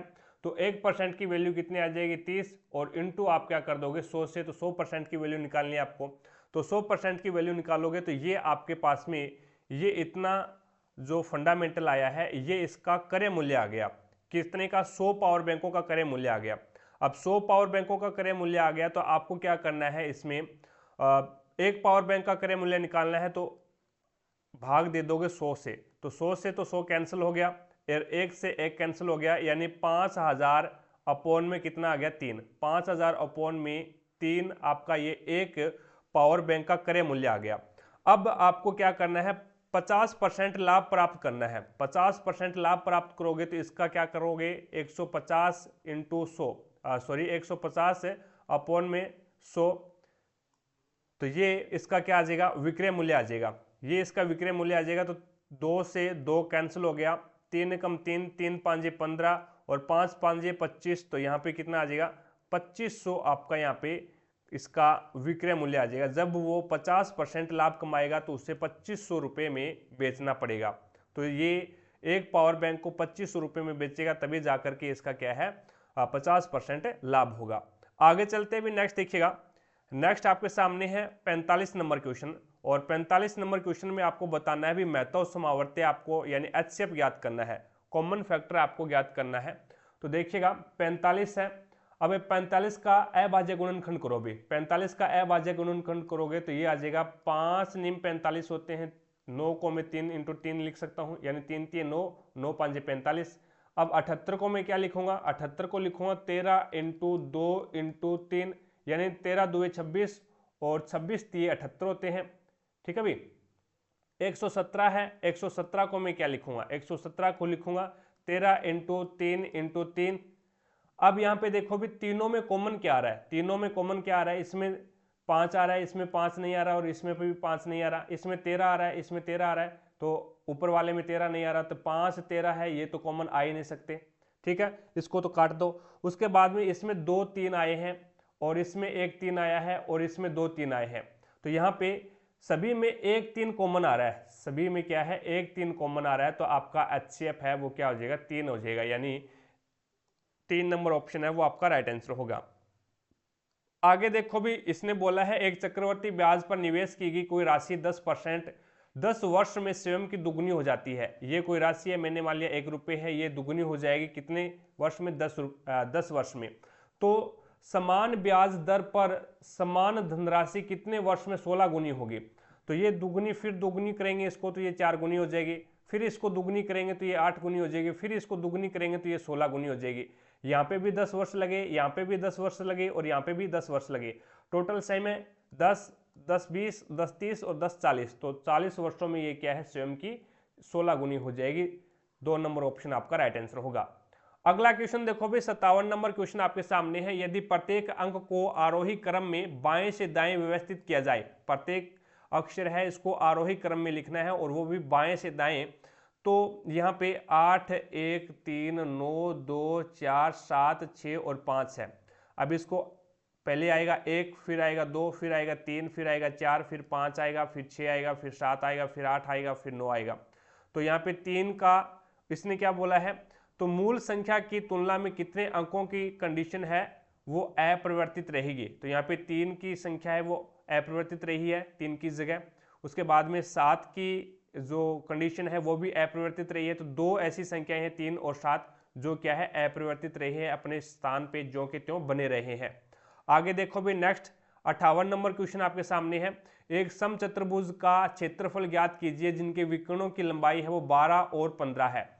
तो यहाँ पे समचतुर्भुज का क्षेत्रफल क्या हो जाएगा, समचतुर्भुज का क्षेत्रफल हो जाएगा 1/2 इंटू विकर्णों का गुणनफल इंटू विकर्णों का गुणनफल यानी d1 अपॉन में d2 sorry d1 into d2 हो जाएगा। वो अब 1/2 विकर्ण आपको दे रखे हैं 12 है और 15 है। अब देखो 12 2 एकम 2 2 छिके 12 और 15 छिके 90, तो यहाँ पे 90 सेंटीमीटर आपका राइट आंसर होगा। आगे देखो भी नेक्स्ट 59 नंबर क्वेश्चन आपके सामने है। ये तो आप कर सकते हैं अभी, ठीक है, थोड़ा सा जूम और कर देता हूं। अब आपको यहाँ पे क्या है, निकटतम मान बताना है इसका, निकटतम लगभग आपको मान बताना है, एकदम परफेक्ट मान नहीं आएगा इसका, निकटतम मान आएगा, वो निकटतम मान आपको यहाँ पे बताना है। ये 125.99 है, माइनस में 35.99 है और प्लस में 3.89 और इसको गुणा करना है 16.11 को। तो पहले आप क्या है इसका मल्टीप्लाई करोगे, मल्टीप्लाई वाला सिस्टम करोगे 16.11 को 3.89 से, और उसके बाद में फिर चाहे माइनस वाला पहले कर लेना या फिर प्लस वाला कर लेना, ठीक है। आगे चलते हुए नेक्स्ट आपके सामने है अगला 60 नंबर क्वेश्चन। 60 नंबर क्वेश्चन बोलता है 4 मकान है A B C D A की कॉलोनी में स्थित है। ए मकान है वो डी मकान के उत्तर में है, ए मकान है वो डी के उत्तर में है, तो डी के उत्तर में है ए और कितना है 300 मीटर की दूरी पर है। मकान सी है वो मकान बी के मकान बी के पूर्व में 400 मीटर की दूरी पर है। मकान सी है वो बी के पूर्व में 400 मीटर की दूरी पर है। और मकान ए है वो मकान बी के दक्षिण में है, ए मकान बी के दक्षिण में है कितना 300 मीटर। तो उसके बाद में इसने ये बोला है भी मकान सी है ना वो मकान बी के पूर्व में है 400 मीटर, ये लो 400 मीटर। अब मकान डी है वो मकान बी के सापेक्ष किस दिशा में है, तो बी के सापेक्ष डी है वो दक्षिण दिशा में है। 4 नंबर ऑप्शन आपका राइट आंसर होगा। आगे देखो भी 61 नंबर क्वेश्चन देखिएगा।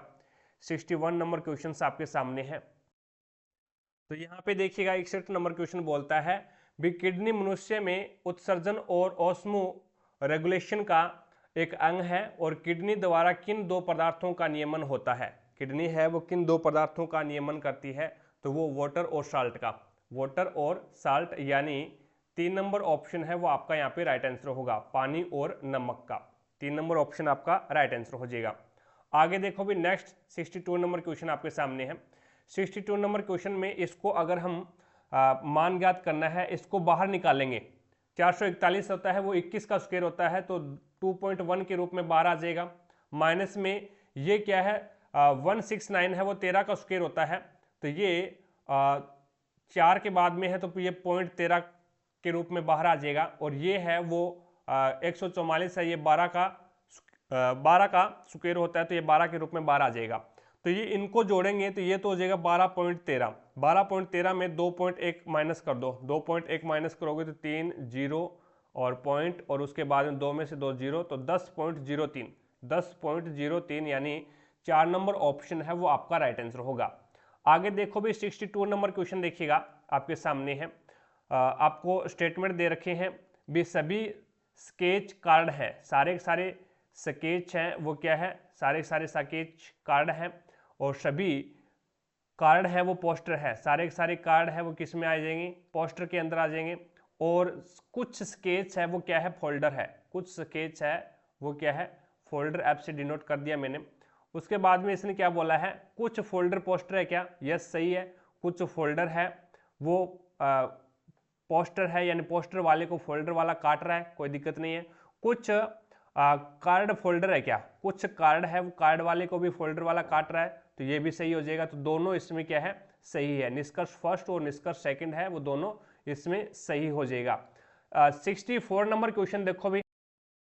अब क्वेश्चन देखो भी, यदि एक्स की square plus X Y plus X बराबर 18 दे रखा है और वाई की square plus X Y plus Y बराबर 24 दे रखा है, तो आपको मान ज्ञात करना है। एक्स प्लस वाई का मान क्या होगा ये आपको बताना है।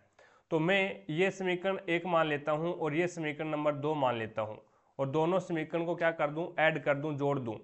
जोड़ूंगा तो मेरे पास में क्या आ जाएगा, एक्स की स्क्वायर प्लस में वाई की स्क्वायर प्लस में उसके बाद में एक्स वाई और एक्स वाई, ये 2xy हो जाएगा भाई। ये क्या हो जाएगा, 2xy हो जाएगा, यानी एक्स वाई यहाँ पे है और एक्स वाई यहाँ पे है, तो ये 2xy हो जाएगा। और उसके बाद में x यहाँ पे है और y यहाँ पे है, तो ये मेरे पास में आ जाएगा x प्लस में y, x प्लस में y। अब यहाँ पे बराबर 24 और 18 कितने हो जाएंगे, 42 42 हो जाएगा, यानी मैंने दोनों समीकरण को ऐड कर दिया।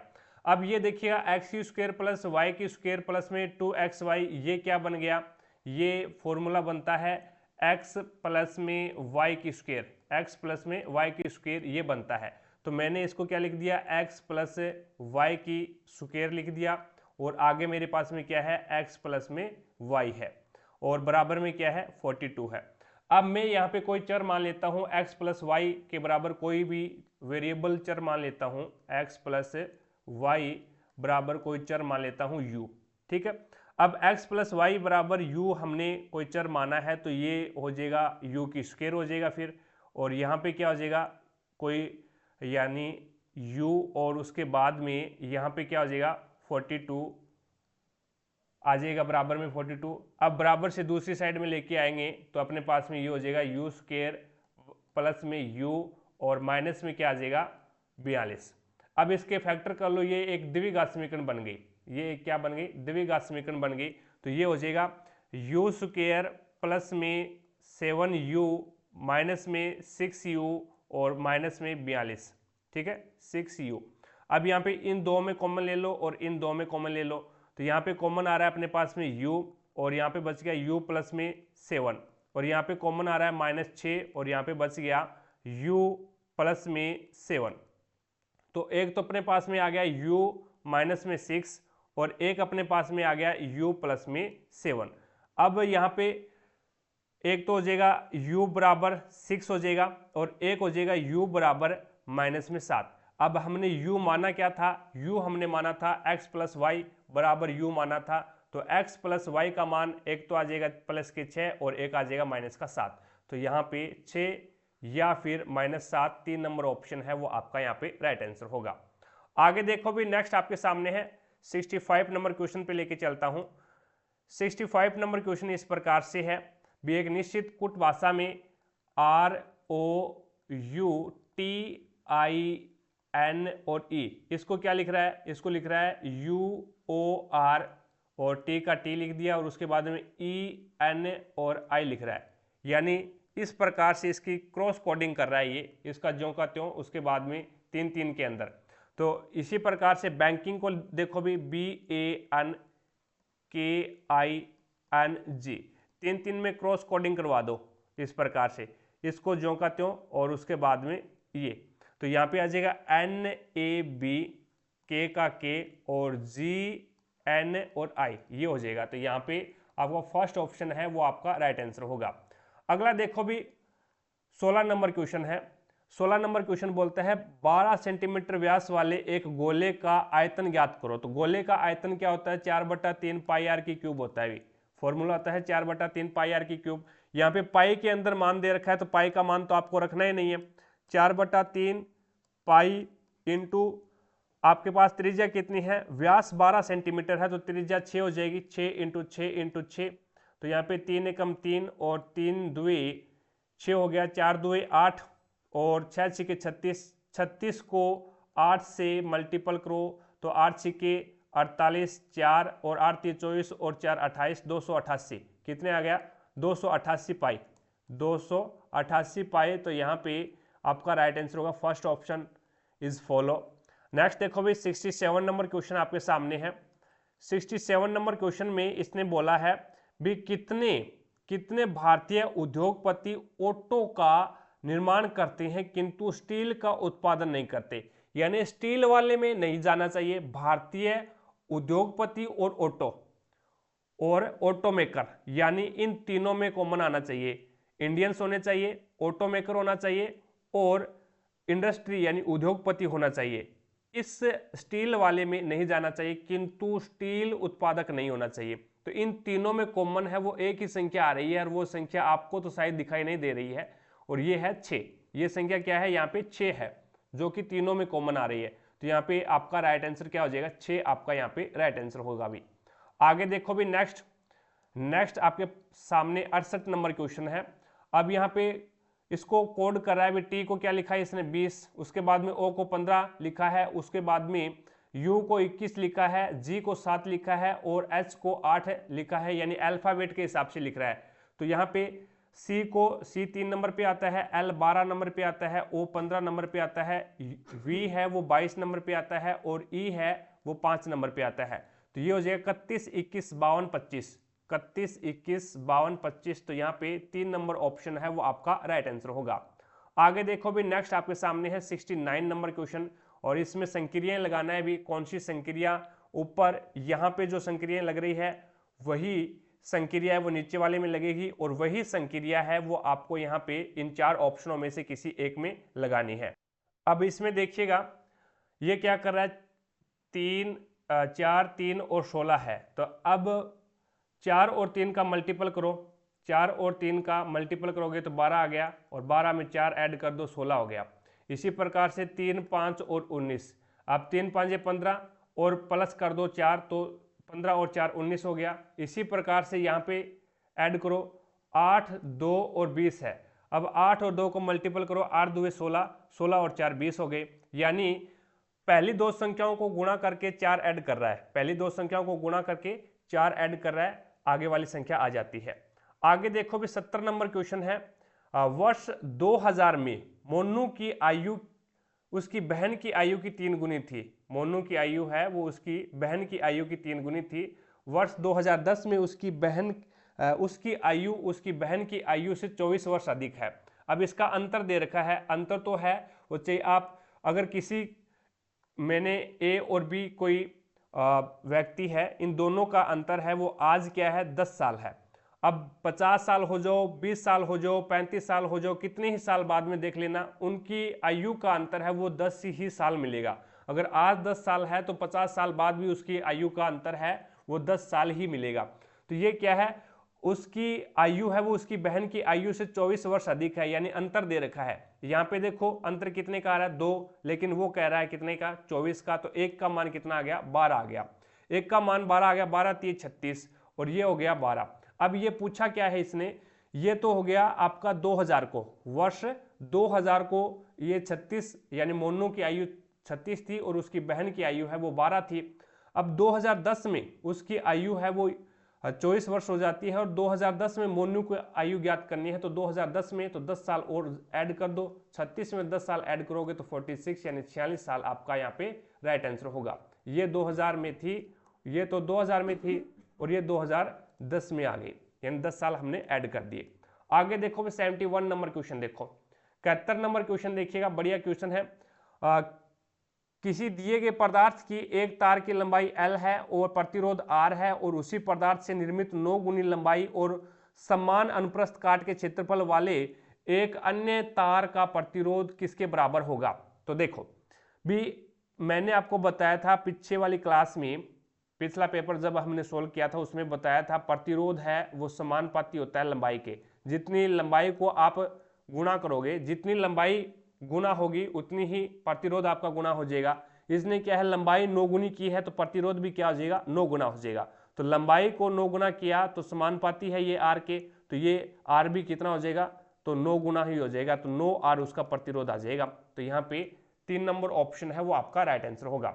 आगे देखो भी नेक्स्ट हल करना है इसको, तो गुना करवा दो, 2 5 10 x माइनस में 2 3 6 प्लस में क्या आ जाएगा 3 3 9 x और माइनस में 3 5 15, 3 5 15 बराबर 93 है, बराबर आपको क्या दे रखा है 93। ये 9x और ये 10x कितने हो गए 19x हो गया।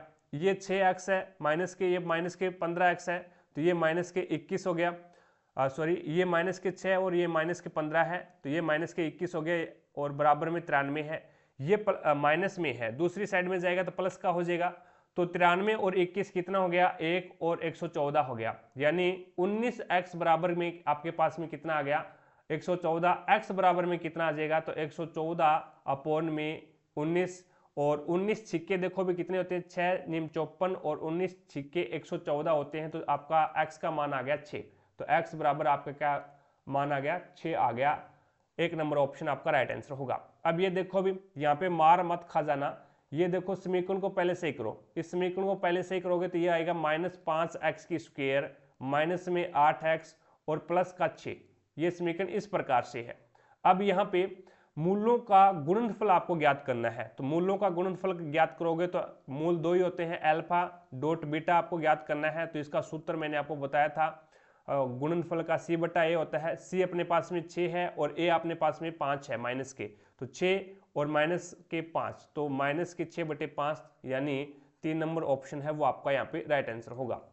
74 नंबर क्वेश्चन देखो भी, 74 नंबर क्वेश्चन में इसने लिखा है ABCD नामक 4 व्यक्ति एक सीधी पंक्ति में उत्तर की ओर मुख करके बैठे हैं। A और C एक दूसरे के ठीक बगल में नहीं बैठे हैं, यानी A और C है वो एक दूसरे के ठीक बगल में नहीं बैठे, जबकि C है वो B, जबकि C और B एक दूसरे के ठीक बगल में बैठे हैं।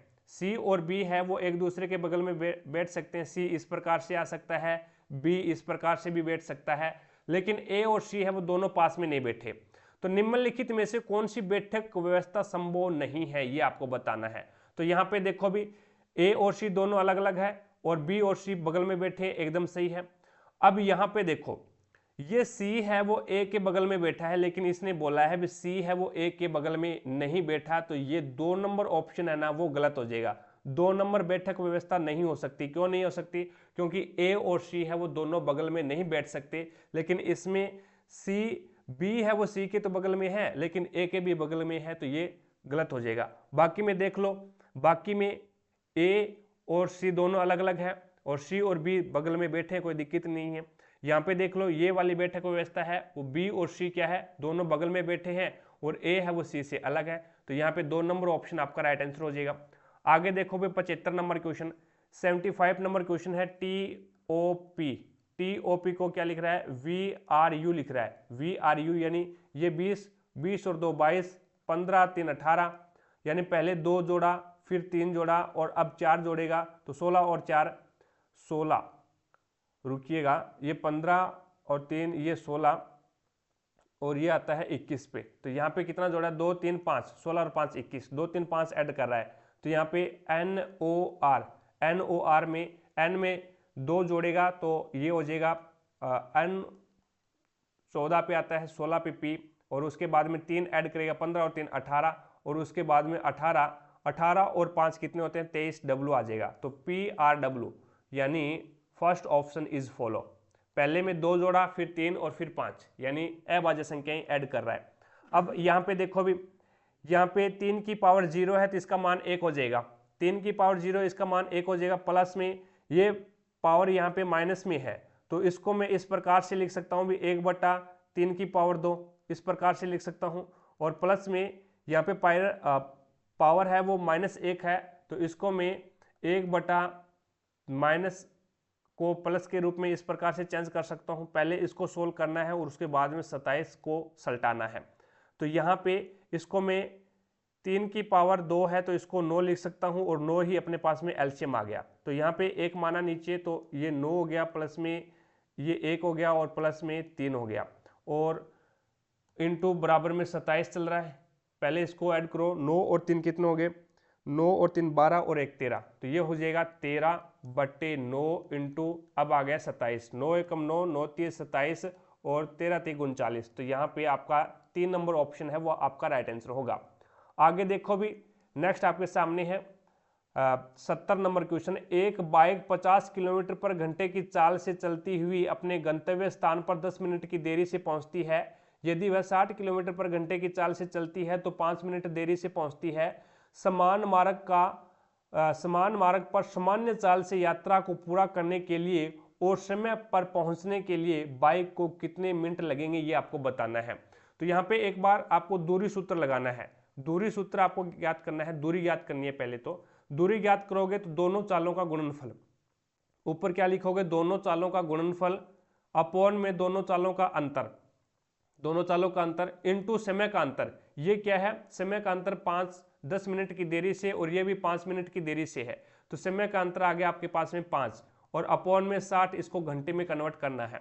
अब देखिएगा यहाँ पे ये 0 से 0 कैंसिल, 60 से 60 कैंसिल और 5 5 ये 25, तो अपने पास में दूरी आ गई 25 किलोमीटर। उनके बीच की दूरी कितनी आ गई, टोटल 25 किलोमीटर आ गई। अब वो 50 किलोमीटर पर घंटे की चाल से चलेगा तो 25 किलोमीटर की दूरी है वो 30 मिनट में कवर कर देगा भी। यानी समय बराबर क्या होता है, समय बराबर होता है दूरी बटा चाल। दूरी अपने पास में 25 है, चाल कितनी है 50 है, तो ये हो जाएगा 1/2 घंटे, यानी इसको मैं लिख सकता हूँ 30 मिनट। यानी वो 30 मिनट में क्या है उसको कवर कर देगा। लेकिन ये बोलता है भी अपने गंतव्य स्थान पर वो क्या है 10 मिनट देरी से पहुंचता है। 10 मिनट देरी से पहुंचता है तो माइनस क्या कर दो आप, 10 माइनस कर दो। 10 मिनट पहले पहुंचता तो उसको प्लस कर देते, और यहाँ पे देरी से पहुंच रहा है तो इसको माइनस कर दो। तो 30 में -10 करोगे तो ये क्या आ जाएगा 20 मिनट। तो यहाँ पे आपका राइट आंसर हो जाएगा 20 मिनट, यानी 4 नंबर ऑप्शन है वो आपका राइट आंसर होगा। अब आपको करना क्या है, पहले दूरी सूत्र लगाना है, चालों का, दोनों चालों का गुणनफल अपॉन में दोनों चालों का अंतर इनटू क्या करना है, समय का अंतर। यहाँ पे 10 मिनट देरी से पहुंचता है और यहाँ पे 5 मिनट देरी से पहुंचता है, दोनों का अंतर क्या हो जाएगा 5 आ जाएगा, और इसको घंटे में बनाने के लिए मैंने 60 से डिवाइड किया है। आगे देखो भी, नेक्स्ट आपके सामने है 78 नंबर क्वेश्चन है, पानी से भरे बीकर के अंदर रखे नींबू आकार में अपेक्षाकृत बड़े दिखाई देते हैं, इसका कारण है अपवर्तन।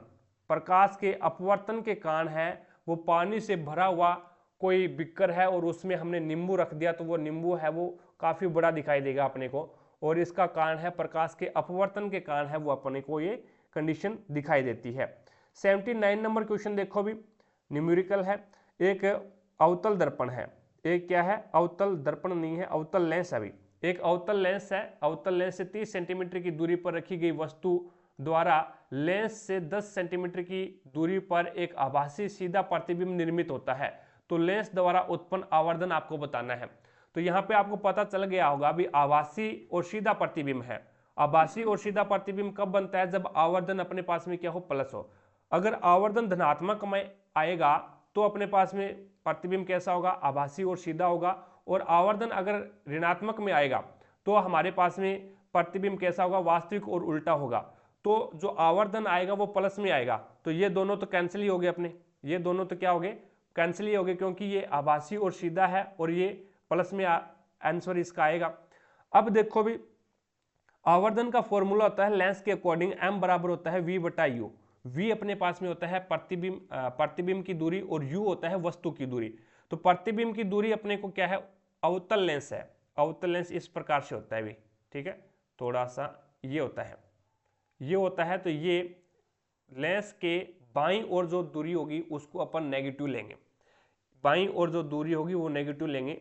ये कोई वस्तु है जो कि यहाँ पे रखी गई है, ठीक है, यहाँ पे कोई वस्तु रखी गई है और ये क्या है, मुख्य एक्स के समांतर आ रही है। अब ये किरण क्या है, यहाँ पे आने के बाद में ये क्या है, इस प्रकार से फैल जाएगी, इस प्रकार से फैल जाएगी। जब हम इसको वापस पीछे की साइड में बढ़ाएंगे तो ये क्या है, कोई बिंदु पर आती हुई प्रतीत होगी, यहाँ पे आती हुई प्रतीत होगी, यानी इसका फोकस ये बन रहा है। इसका प्रतिबिंब भी किस साइड में, वस्तु भी बाएं साइड में रखा गया है और प्रतिबिंब भी इसका क्या है बाएं साइड में बन रहा है, तो दोनों को नेगेटिव लेना पड़ेगा दूरी को। तो यहाँ पे अपने पास में वस्तु प्रतिबिंब की दूरी कितनी है, तो -10, और बिंब की दूरी क्या है -30, बिंब की दूरी क्या है -30। तो 10 से 10 कैंसिल, सॉरी 0 से 0 कैंसिल और माइनस से माइनस कैंसिल, तो ये आ गया 1/3। तो आपका राइट आंसर हो जाएगा 1/3, यानी 3 नंबर ऑप्शन आपका राइट आंसर होगा। याद रखना, जब आवर्धन है वो धनात्मक है, आवर्धन धनात्मक है तो इसका मतलब है भी जो प्रतिबिंब बना है वो आभासी, प्रतिबिंब आभासी है, ठीक है। और आवर्धन अगर नेगेटिव है, ऋणात्मक है, तो प्रतिबिंब कैसा होगा, वास्तविक होगा। तो यहाँ पे आभासी और सीधा प्रतिबिंब है, तो इसका मतलब हो गया भी अपने पास में आवर्धन कैसा आएगा, प्लस में आएगा। It's okay. आगे देखो भी, नेक्स्ट आपके सामने है 80 नंबर क्वेश्चन, और 80 नंबर क्वेश्चन है missionaries of charity mother Teresa द्वारा में स्थापित एक कैथोलिक धार्मिक धर्म संगति है, तो वो 1950 में स्थापित की गई थी। Missionaries of charity mother Teresa द्वारा 1950 में स्थापित एक कैथोलिक धार्मिक धर्म संगति है, तो 1950 में ये मदर टेरेसा के द्वारा स्थापित की गई थी भी। आगे देखो भी, नेक्स्ट 81 नंबर क्वेश्चन आपके सामने है। ये बोलता है भी महेश द्वारा कारखाने में एक वस्तु का उत्पादन करने में 2000 रुपये लागत थी, और उत्पादन को कारखाने से शोरूम तक ले जाने के लिए उत्पादन लागत है वो 10% के बराबर खर्च कर देता है। यानी उत्पादन लागत तो 2000 रुपये थी, लेकिन वो शोरूम तक उसको लाने के लिए कारखाने से 10% इसके बराबर, यानी उत्पादन लागत के 10% के बराबर खर्च कर देता है। तो इसका 10% निकालेंगे तो ये 200 आ जाएगा, यानी टोटल इसका जो क्रय मूल्य है वो कितना हो जाएगा, 2200 रुपये हो जाएगा। अब ये क्या बोलता है भी, शोरूम से वह उत्पाद को उस कीमत पर बेचता है जो महेश द्वारा वस्तु के उत्पादन और परिवहन में खर्च की गई कुल लागत से 15% अधिक है। यानी 2200 रुपये का परिवहन और उत्पादन लागत, परिवहन और उत्पाद में जो लागत हुई, यानी वो क्रय मूल्य की बात कर रहा है यहाँ पे। परिवहन में लागत हुई थी उसको, उत्पाद में लागत हुई थी वो तो हुई थी 2000 रुपये, और फिर परिवहन में 10% हो गई यानी 200 रुपये हो गए, उन दोनों को मिलाकर के 2200 रुपये हो गया। यही इसका क्रय मूल्य है, और इसके 15% अधिक थी, 15% अधिक थी, तो 2 से 2 कैंसिल हो गया और ये आ गया 330। 15 को 22 से गुणा करोगे 330 आ गया। अब ये 330 रुपये क्या है, इस क्रय मूल्य से अधिक थी, तो 330 रुपये 2200 में जोड़ोगे तो ये आ जाएगा 2530 रुपये। तो उसका विक्रय मूल्य कितना हो जाएगा, 2530 रुपये हो जाएगा। यानी 2 नंबर ऑप्शन है वो आपका राइट आंसर होगा। तो महेश शोरूम से उत्पाद को किस मूल्य पर बेचता है, तो वो 2530 रुपये पर बेचता है। आगे देखो भी, नेक्स्ट आपके सामने है, एक विक्रेता किसी वस्तु के अंकित मूल्य में 30% की छूट देता है और फिर वह 10% का लाभ कमाता है, तो अंकित मूल्य क्रय मूल्य से कितने प्रतिशत अधिक है, दशमलव के 2 स्थान तक आपको ज्ञात करना है। इसका एक फॉर्मूला होता है, ये तो होता है क्रय मूल्य, ठीक है, और ये होता है अंकित मूल्य। अंकित मूल्य, इन दोनों के बीच में एक रेशियो होता है, ये तो होता है 100 माइनस में डिस्काउंट, और ये होता है 100 प्लस में प्रॉफिट। ये इसके बीच में क्या होता है, अनुपात होता है क्रय मूल्य और अंकित मूल्य के बीच में, याद रखना। 100 माइनस डिस्काउंट कितना है, तो 70 हो गया, 100 में से 30 की छूट दी, 70 हो गया। और यहाँ पे लाभ कितने का है, तो लाभ है 10 का, तो ये हो जाएगा 110 का। अब देख लो 70 रुपये क्रय मूल्य और यहाँ पे अंकित मूल्य कितना हो जाएगा, 110 रुपये। तो ये कितना है, कितना अधिक है, तो 70 और 10, 70 और 30 40, 70 और 30 100, और दोनों के बीच में अंतर कितने का आ रहा है, 40 का आ रहा है।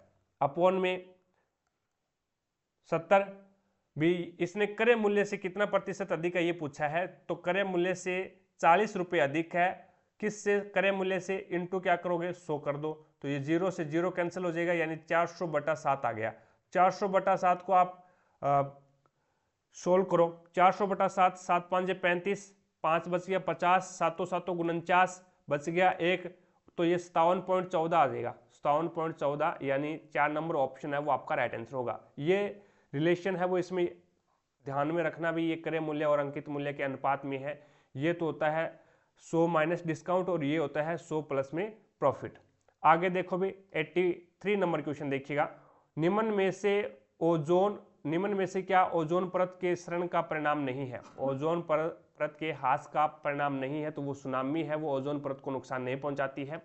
सूर्य से पृथ्वी पर अधिक पराबैंगनी किरणें आना, ये इसका जो परिणाम होता है भी अगर ह्रास का परिणाम होता है। और प्रतिरक्षा तंत्र का कमजोर होना, जब सूर्य की पराबैंगनी किरणें हैं वो अपने पृथ्वी पर आएगी तो व्यक्ति में जो प्रतिरक्षा तंत्र है वो कमजोर हो जाएगा और त्वचा में कैंसर हो जाएगा, ये भी सही है। तो यहाँ पे सुनामी आना, सुनामी है वो ओजोन परत की कमजोरी के कारण सुनामी नहीं आती भी, ये इसका राइट आंसर हो जाएगा। आगे देखो भी 84 नंबर क्वेश्चन है, एक धनराशि को 4 सदस्यों में ए, बी, सी और डी के बीच 4:7 रेशो 9 रेशो 3 रेशो के अनुपात में आपको बांटना है। यदि सी और डी, सी को डी से 720 रुपये अधिक मिले, यहाँ पे देखो भी कितने रुपए अधिक मिले, यानी सी को 9 रुपये मिले थे और डी को 3 रुपये मिले थे, तो यहाँ पे तो 6 रुपये अधिक मिल रहे हैं, लेकिन वो कह रहा है 720 रुपये अधिक मिले, तो एक की वैल्यू कितने आ जाएगी, 120 आ जाएगी। 12 के बेहतर 120 होते हैं। तो इसने पूछा है डी का हिस्सा, तो डी का रेशियो कितना है, 3 है, तो 3 से मल्टीपल कर दो, 12 3 36, 360 रुपये आ जाएगा। 2 नंबर ऑप्शन आपका राइट आंसर होगा। आगे देखो भी 85 नंबर क्वेश्चन है, गंगा नदी के कोलीफॉर्म जीवाणु द्वारा प्रदूषित होने का मुख्य कारण क्या है। तो गंगा नदी के कोलीफॉर्म जीवाणु द्वारा प्रदूषित होने का मुख्य कारण क्या है, तो वो आपका राइट आंसर हो जाएगा अनौपचारिक सीवेज का इसमें डाला जाना। यानी अनौपचारिक जो सीवेज होती है, अनौपचारिक सीवेज है, उसमें क्या कौन सा जीवाणु पाया जाता है, तो कोलीफॉर्म जीवाणु पाया जाता है, और ये मनुष्य की आंत में पाया जाता है भी कोलीफॉर्म जीवाणु। ठीक है, तो ये क्या है, अनौपचारिक सीवेज का जब गंगा नदी में डाला जाता है तो ये कोलीफॉर्म जीवाणु द्वारा प्रदूषित कारण माना जाता है, क्योंकि कोलीफॉर्म जीवाणु है वो अनौपचारिक सीवेज में होता है भी। आगे देखो नेक्स्ट आपके सामने है 86 नंबर क्वेश्चन। 86 नंबर क्वेश्चन, वे श्रमिक जो अपने आजीविका कमाने के लिए किसी उद्यम के मालिक हैं और उनका संचालन भी करते हैं, उन्हें क्या कहा जाता है, तो उन्हें स्वनियोजित श्रमिक बोला जाता है। उन्हें क्या बोला जाता है, स्वनियोजित श्रमिक बोला जाता है। 2 नंबर ऑप्शन है वो आपका राइट आंसर होगा। आगे देखो भी 87 नंबर क्वेश्चन देखिएगा, पौधों के परिवहन की कुछ विशेषताओं का उल्लेख नीचे किया गया है, उसमें से गलत विशेषता को आपको बताना है, कौन सा होगा। जाइलम जल का परिवहन और फ्लोएम भोजन का परिवहन करता है, एकदम से ये कोई दिक्कत नहीं है। फ्लोएम है वो भोजन का परिवहन करता है, जाइलम है वो जल का परिवहन करता है। जल और भोजन दोनों क्या है, दोनों की गति द्विदिशीय होती है। द्विदिशीय का मतलब होता है दोनों ओर, द्विदिशीय का मतलब क्या होता है, दोनों ओर। तो यहाँ पे जल की गति है वो एक दिशीय होती है, जल की गति है वो हमेशा ऊपर की ओर होती है। जल की गति क्या होती है, एक दिशीय होती है। ये जड़ों से पानी खींचता है, जड़ों से पानी लेता है और ऊपर की ओर पहुंचाता है, तो जल की गति है वो एक दिशीय होती है। भोजन की गति है वो द्विदिशीय होती है, तो ये गलत हो जाएगा इसमें। ठीक है, द्विदिशीय का मतलब होता है दोनों ओर, और भोजन की गति दोनों ओर होती है, लेकिन जो जल की गति है वो एक दिशीय होती है, जड़ से ऊपर की ओर पहुंचाना। वाहिकाएं और वाहिनिकाएं मर्त कोशिकाएं होती है, एकदम सही है। वाहिकाएं और वाहिनिकाएं होती है वो एक मर्त कोशिकाएं होती है, और चालनी नलिकाएं होती है वो क्या है, जीवित कोशिकाएं होती है, वो जीवित कोशिकाएं होती है। जल की गति साधारण भौतिक बलों द्वारा होती है, और भोजन की गति है वो ऊर्जा की आवश्यकता होती है। भोजन की गति होगी तो वो उसमें ऊर्जा की आवश्यकता होगी, तभी जाकर के भोजन की गति होगी। लेकिन जल की गति है वो क्या है, साधारण भौतिक बलों के द्वारा है वो जल की गति हो जाती है। आगे देखो भी नेक्स्ट 88 नंबर क्वेश्चन है वो करंट अफेयर का है, बजट का है। आगे देखो नेक्स्ट आपके पास में है, एक साइकिल सवार, एक साइकिल चालक है वो 2.5 किलोमीटर की दूरी है वो 4 मिनट और 10 सेकंड में कवर कर देता है। तो 4 मिनट और 10 सेकंड को आप मिनट में चेंज कर लो तो 60 से भाग लगा दोगे, 10 सेकंड है, इसको मिनट में चेंज करेंगे तो 60 से भाग लगा देंगे, तो ये बन गया 4 सही 1/6 बन गया। 4 एकम 4 6 24 और 1 25, यानी ये अपने पास में आ गया 25/6 आ गया। तो कहने का मतलब है भी वो 1 मिनट में कितनी दूरी तय करता है, तो 1 मिनट की दूरी निकाल लो, यानी हमने निकाला भी 25/6 मिनट में, 25/6 मिनट में 2.5 किलोमीटर की दूरी तय करता है। तो 1 मिनट में कितने करेगा, तो अपॉन में आ गया 25 और इनटू लग गया 6, ऊपर 6 चला गया, तो यहाँ से पॉइंट हटाएंगे तो नीचे लग गया 10, तो 25 से 25 कैंसिल हो गया, यानी 1 मिनट में 6/10 किलोमीटर की दूरी तय करता है।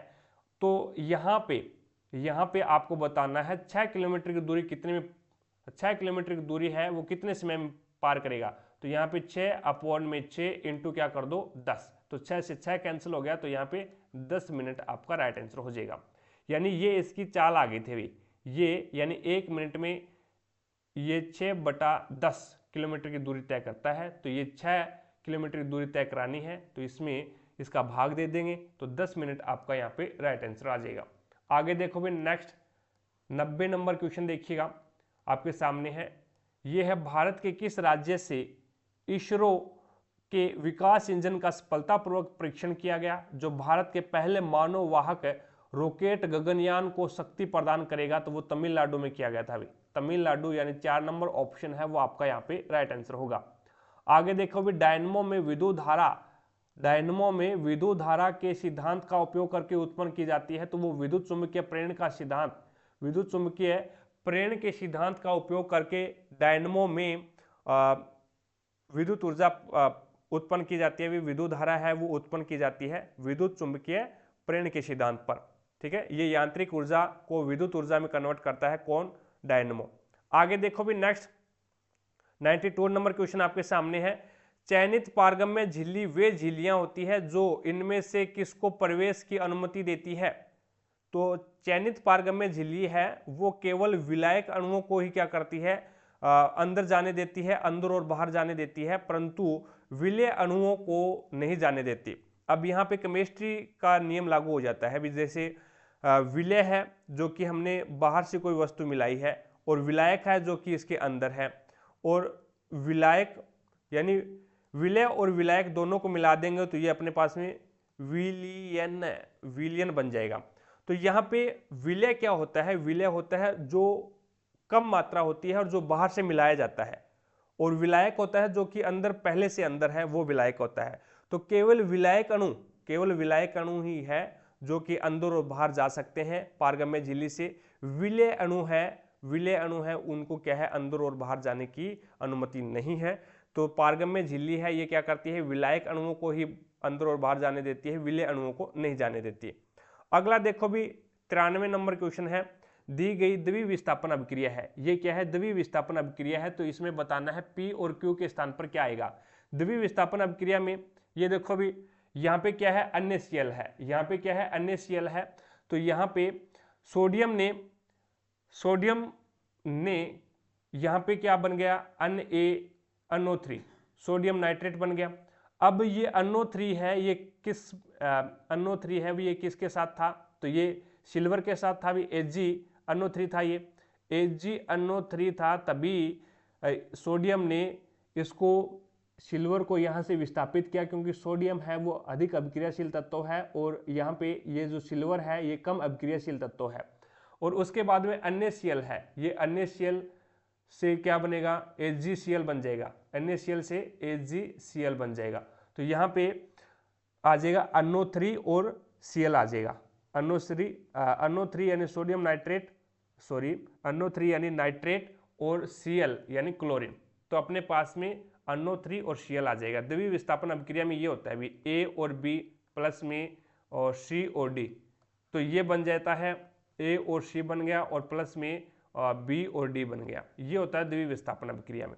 ठीक है, यानी यहाँ पे जो तत्व था NO3 ये तो बन गया अन्य यानी सोडियम के साथ में चला गया, ये क्लोरीन है ये किसके साथ में चला जाएगा, तो ये Ag यानी सिल्वर के साथ में चला जाएगा, तो ये AgCl बन जाएगा और ये NO3 यानी सोडियम नाइट्रेट बन जाएगा। आगे देखो भी नेक्स्ट आपके सामने है 94 नंबर क्वेश्चन। 94 नंबर क्वेश्चन में आपको यहाँ पे 25, 36, 49, 66 और 85। अब इसका अंतर निकालो भी, अंतर कितने का आ रहा है, अंतर निकालिएगा।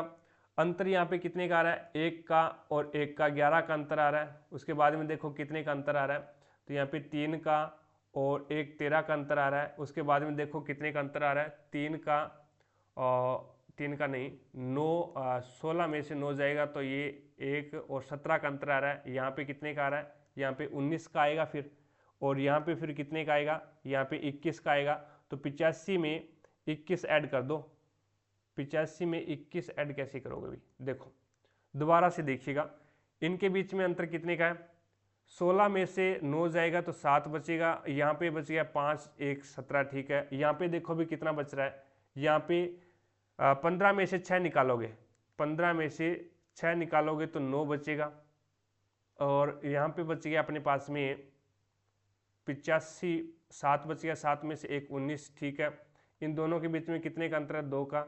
इन दोनों के बीच में कितने का अंतर है, 4 का। इन दोनों के बीच में कितने का अंतर है, 2 का। अब कितने का होगा, 4 का। तो 19 और 4 23, 19 और 4 23 हो जाएंगे। तो 85 में 23 ऐड कर दो, 85 में 23 ऐड करोगे तो 5 और 3 8 और 8 और 2 10, तो 108 आपका यहाँ पे राइट आंसर होगा। आगे देखो भी 95 नंबर क्वेश्चन देखिएगा, ये करंट अफेयर का है भी। नेक्स्ट देखिएगा 96 नंबर क्वेश्चन आपके सामने है। 96 नंबर क्वेश्चन में है उपरोक्त श्रृंखला में ऐसे कितने अक्षर है, ऐसे कितने अक्षर है जिसके प्रत्येक के ठीक पहले एक प्रतीक और ठीक बाद में भी प्रतीक है। तो पहले प्रतीक आएगा, फिर अक्षर आएगा और फिर प्रतीक आएगा। दोनों साइड में प्रतीक होना चाहिए, दोनों साइड में प्रतीक होना चाहिए। तो एक तो ये रहा, दोनों साइड में प्रतीक है, और एक ये रहा, इसके भी दोनों साइड में प्रतीक है, और एक ये रहा, इसके भी दोनों साइड में प्रतीक है, ठीक है। और एक ये जे वाला ये रहा, इसके भी दोनों साइड में प्रतीक है। उसके बाद में देखो आगे यहाँ पे आ जाएगा, एक ये रहा, इसके भी दोनों साइड में प्रतीक है। देखो कितने बन गए, 1 2 3 4 और 5, तो टोटल कितने हैं, 5 ऐसे अक्षर हैं जिनके दोनों साइड में क्या है, प्रतीक है। आगे देखो भी नेक्स्ट 97 नंबर क्वेश्चन देखिएगा। 97 नंबर क्वेश्चन बढ़िया क्वेश्चन है, इसमें बताना है कौन सा सत्य है। तो आधुनिक आवर्त सारणी में 18 तो ऊर्ध्वाधर स्तंभ है जिसे ग्रुप बोला जाता है, और जिन्हें समूह है यानी ग्रुप कहा जाता है, एकदम सही है, कोई दिक्कत नहीं है। और आधुनिक आवर्त सारणी में 7 क्षैतिज पंक्तियां हैं जिसे आवर्त बोला जाता है, पीरियड बोला जाता है, आवर्त बोला जाता है, ये भी सही है। तो यहाँ पे दोनों सही है, ठीक है। आगे देखो भी नेक्स्ट 98 नंबर क्वेश्चन है, कौन सा एंजाइम प्रोटीन का विखंडन करता है। तो लाइपेज एंजाइम है, पेप्सिन एंजाइम है, पेप्सिन एंजाइम है, पै से पेप्सिन और पै से प्रोटीन, इस प्रकार से याद रख लो। और पेप्सिन एंजाइम है वो आपके अमाशय में पाया जाता है, भी अमाशय में पाया जाता है। एमाइलेज और टाइलिन है, ये कहाँ पे पाया जाता है, तो ये लार में पाया जाता है। ये कहाँ पे पाया जाता है, लार में एंजाइम पाया जाता है। लाइपेज है वो अग्नाशय में पाया जाता है, अग्नाशय में पाया जाता है।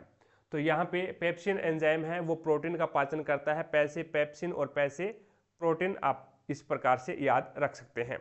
नेक्स्ट देखो भी नेक्स्ट 99 नंबर क्वेश्चन आपके सामने है, और इसमें बताना है कौन सा निष्कर्ष है वो स्टेटमेंट का सही आंसर दे रहा है। देखो भी जे से एल बड़ा है क्या, जे से आई बड़ा है और आई से एल बड़ा है, तो हम कह सकते हैं जे से एल बड़ा है, एकदम सही है।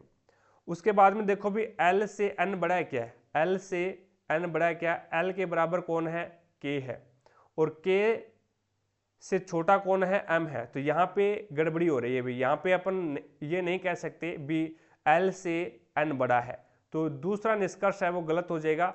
ओनली फॉर फर्स्ट निष्कर्ष इज फॉलो। आगे देखो भी नेक्स्ट आपके सामने है 100 नंबर क्वेश्चन। 100 नंबर क्वेश्चन में इसने बोला है भी VWXYZ A और B 7 डिब्बे जिनको एक के ऊपर एक रखा गया है किंतु इस क्रम में नहीं है। A को W के ठीक ऊपर रखा गया है, A को W के ठीक ऊपर रखा गया है, B और W के बीच केवल 4 डिब्बे हैं, B और W के बीच में केवल 4 डिब्बे हैं, और इसने इसमें बोला है भी B को सबसे ऊपर रखा गया है, तो B सबसे ऊपर आ जाएगा, और इनके बीच में 1 2 3 और 4 डिब्बे हो जाएंगे B और W के बीच में, देख लो 4 डिब्बे हैं। उसके बाद में V और X के बीच केवल एक डिब्बा रखा गया है, V और X के बीच में केवल एक डिब्बा रखा गया है, तो मैं यहाँ पे V को मान लेता हूँ और यहाँ पे X को मान लेता हूँ, बीच में कौन सा है, एक डिब्बा है। X को एक के ठीक ऊपर रखा गया है, तो X को एक के ठीक ऊपर रखा गया है, एकदम सही है। Z और Y के बीच में कितने डिब्बे हैं, ये टोटल कैंडिडेट कितने हैं, 1 2 3 4 5 6, और टोटल डिब्बे होने कितने चाहिए थे, 7 होने चाहिए थे। अब देखो, अब यहाँ पे B है वो सबसे ऊपर है, B के ऊपर कोई नहीं आ सकता। एक तो सीट यहाँ पे खाली है और एक सीट इसके नीचे वाली खाली हो सकती है, इसके नीचे आएगा, एक तो इसके नीचे आएगा और एक यहाँ पे आएगा, तो कोई सा भी रख दो, यहाँ पे Y को रख दो, यहाँ पे Z को रख दो। Z बीच में क्यों नहीं आ सकता, क्योंकि ऊपर वाली जो समीकरण है B और W के बीच में, ये देखो B और W के बीच में केवल 4 ही व्यक्ति हैं, केवल और केवल 4 ही व्यक्ति हैं, इसी कारण है वो ये Z है वो W से ऊपर नहीं आ सकता। तो यहाँ पे देखो फिर Z और Y के बीच में एक कैंडिडेट, 2 और 3, तो टोटल कितने हैं, 3 कैंडिडेट है, किसके बीच में, Y और Z के बीच में, तो 3 नंबर ऑप्शन आपका राइट आंसर होगा। तो इस प्रकार से अपन ने एक मॉडल पेपर यानी एक पेपर है वो ग्रुप डी का और कंप्लीट कर लिया। और नेक्स्ट जो हमारी क्लास रहेगी वो ये रहेगी दोपहर वाली सीरीज पे, यानी 23 अगस्त 2022 को जो सेकंड पारी में जो पेपर हुआ था उसका सॉल्यूशन है वो अपन नेक्स्ट वाली क्लास में कवर करने वाले हैं। आज अपने टोटल 100 क्वेश्चन कवर किए हैं। आई होप आपको प्रत्येक क्वेश्चन है वो समझ में आया होगा। अगर फिर भी कोई भी क्वेश्चंस में आपको डाउट लगती है तो मुझे कमेंट सेक्शन में कमेंट करके जरूर बताएं, आपको आपकी डाउट को क्लियर किया जाएगा। भी क्लास आपको कैसी लगी है मुझे कमेंट सेक्शन में कमेंट करके जरूर बताएं, अपना फीडबैक जरूर दें। अच्छी लगी है तो दिल से लाइक, ज़्यादा से ज़्यादा शेयर करें अपने सभी दोस्तों के साथ में। चैनल पर अगर आप नए हैं तो चैनल को सब्सक्राइब कर लेना, पास में लगे बेल आइकन को जरूर दबा लेना, ताकि अपन जैसे ही नेक्स्ट वीडियो लेके आए तो उसका नोटिफिकेशन सबसे पहले आपके पास पहुंचे और आप तुरंत उसका लाभ उठा सको। तो आज की क्लास में इतना ही, मिलेंगे अपन नेक्स्ट क्लास में। तब तक के लिए जय हिंद, जय भारत।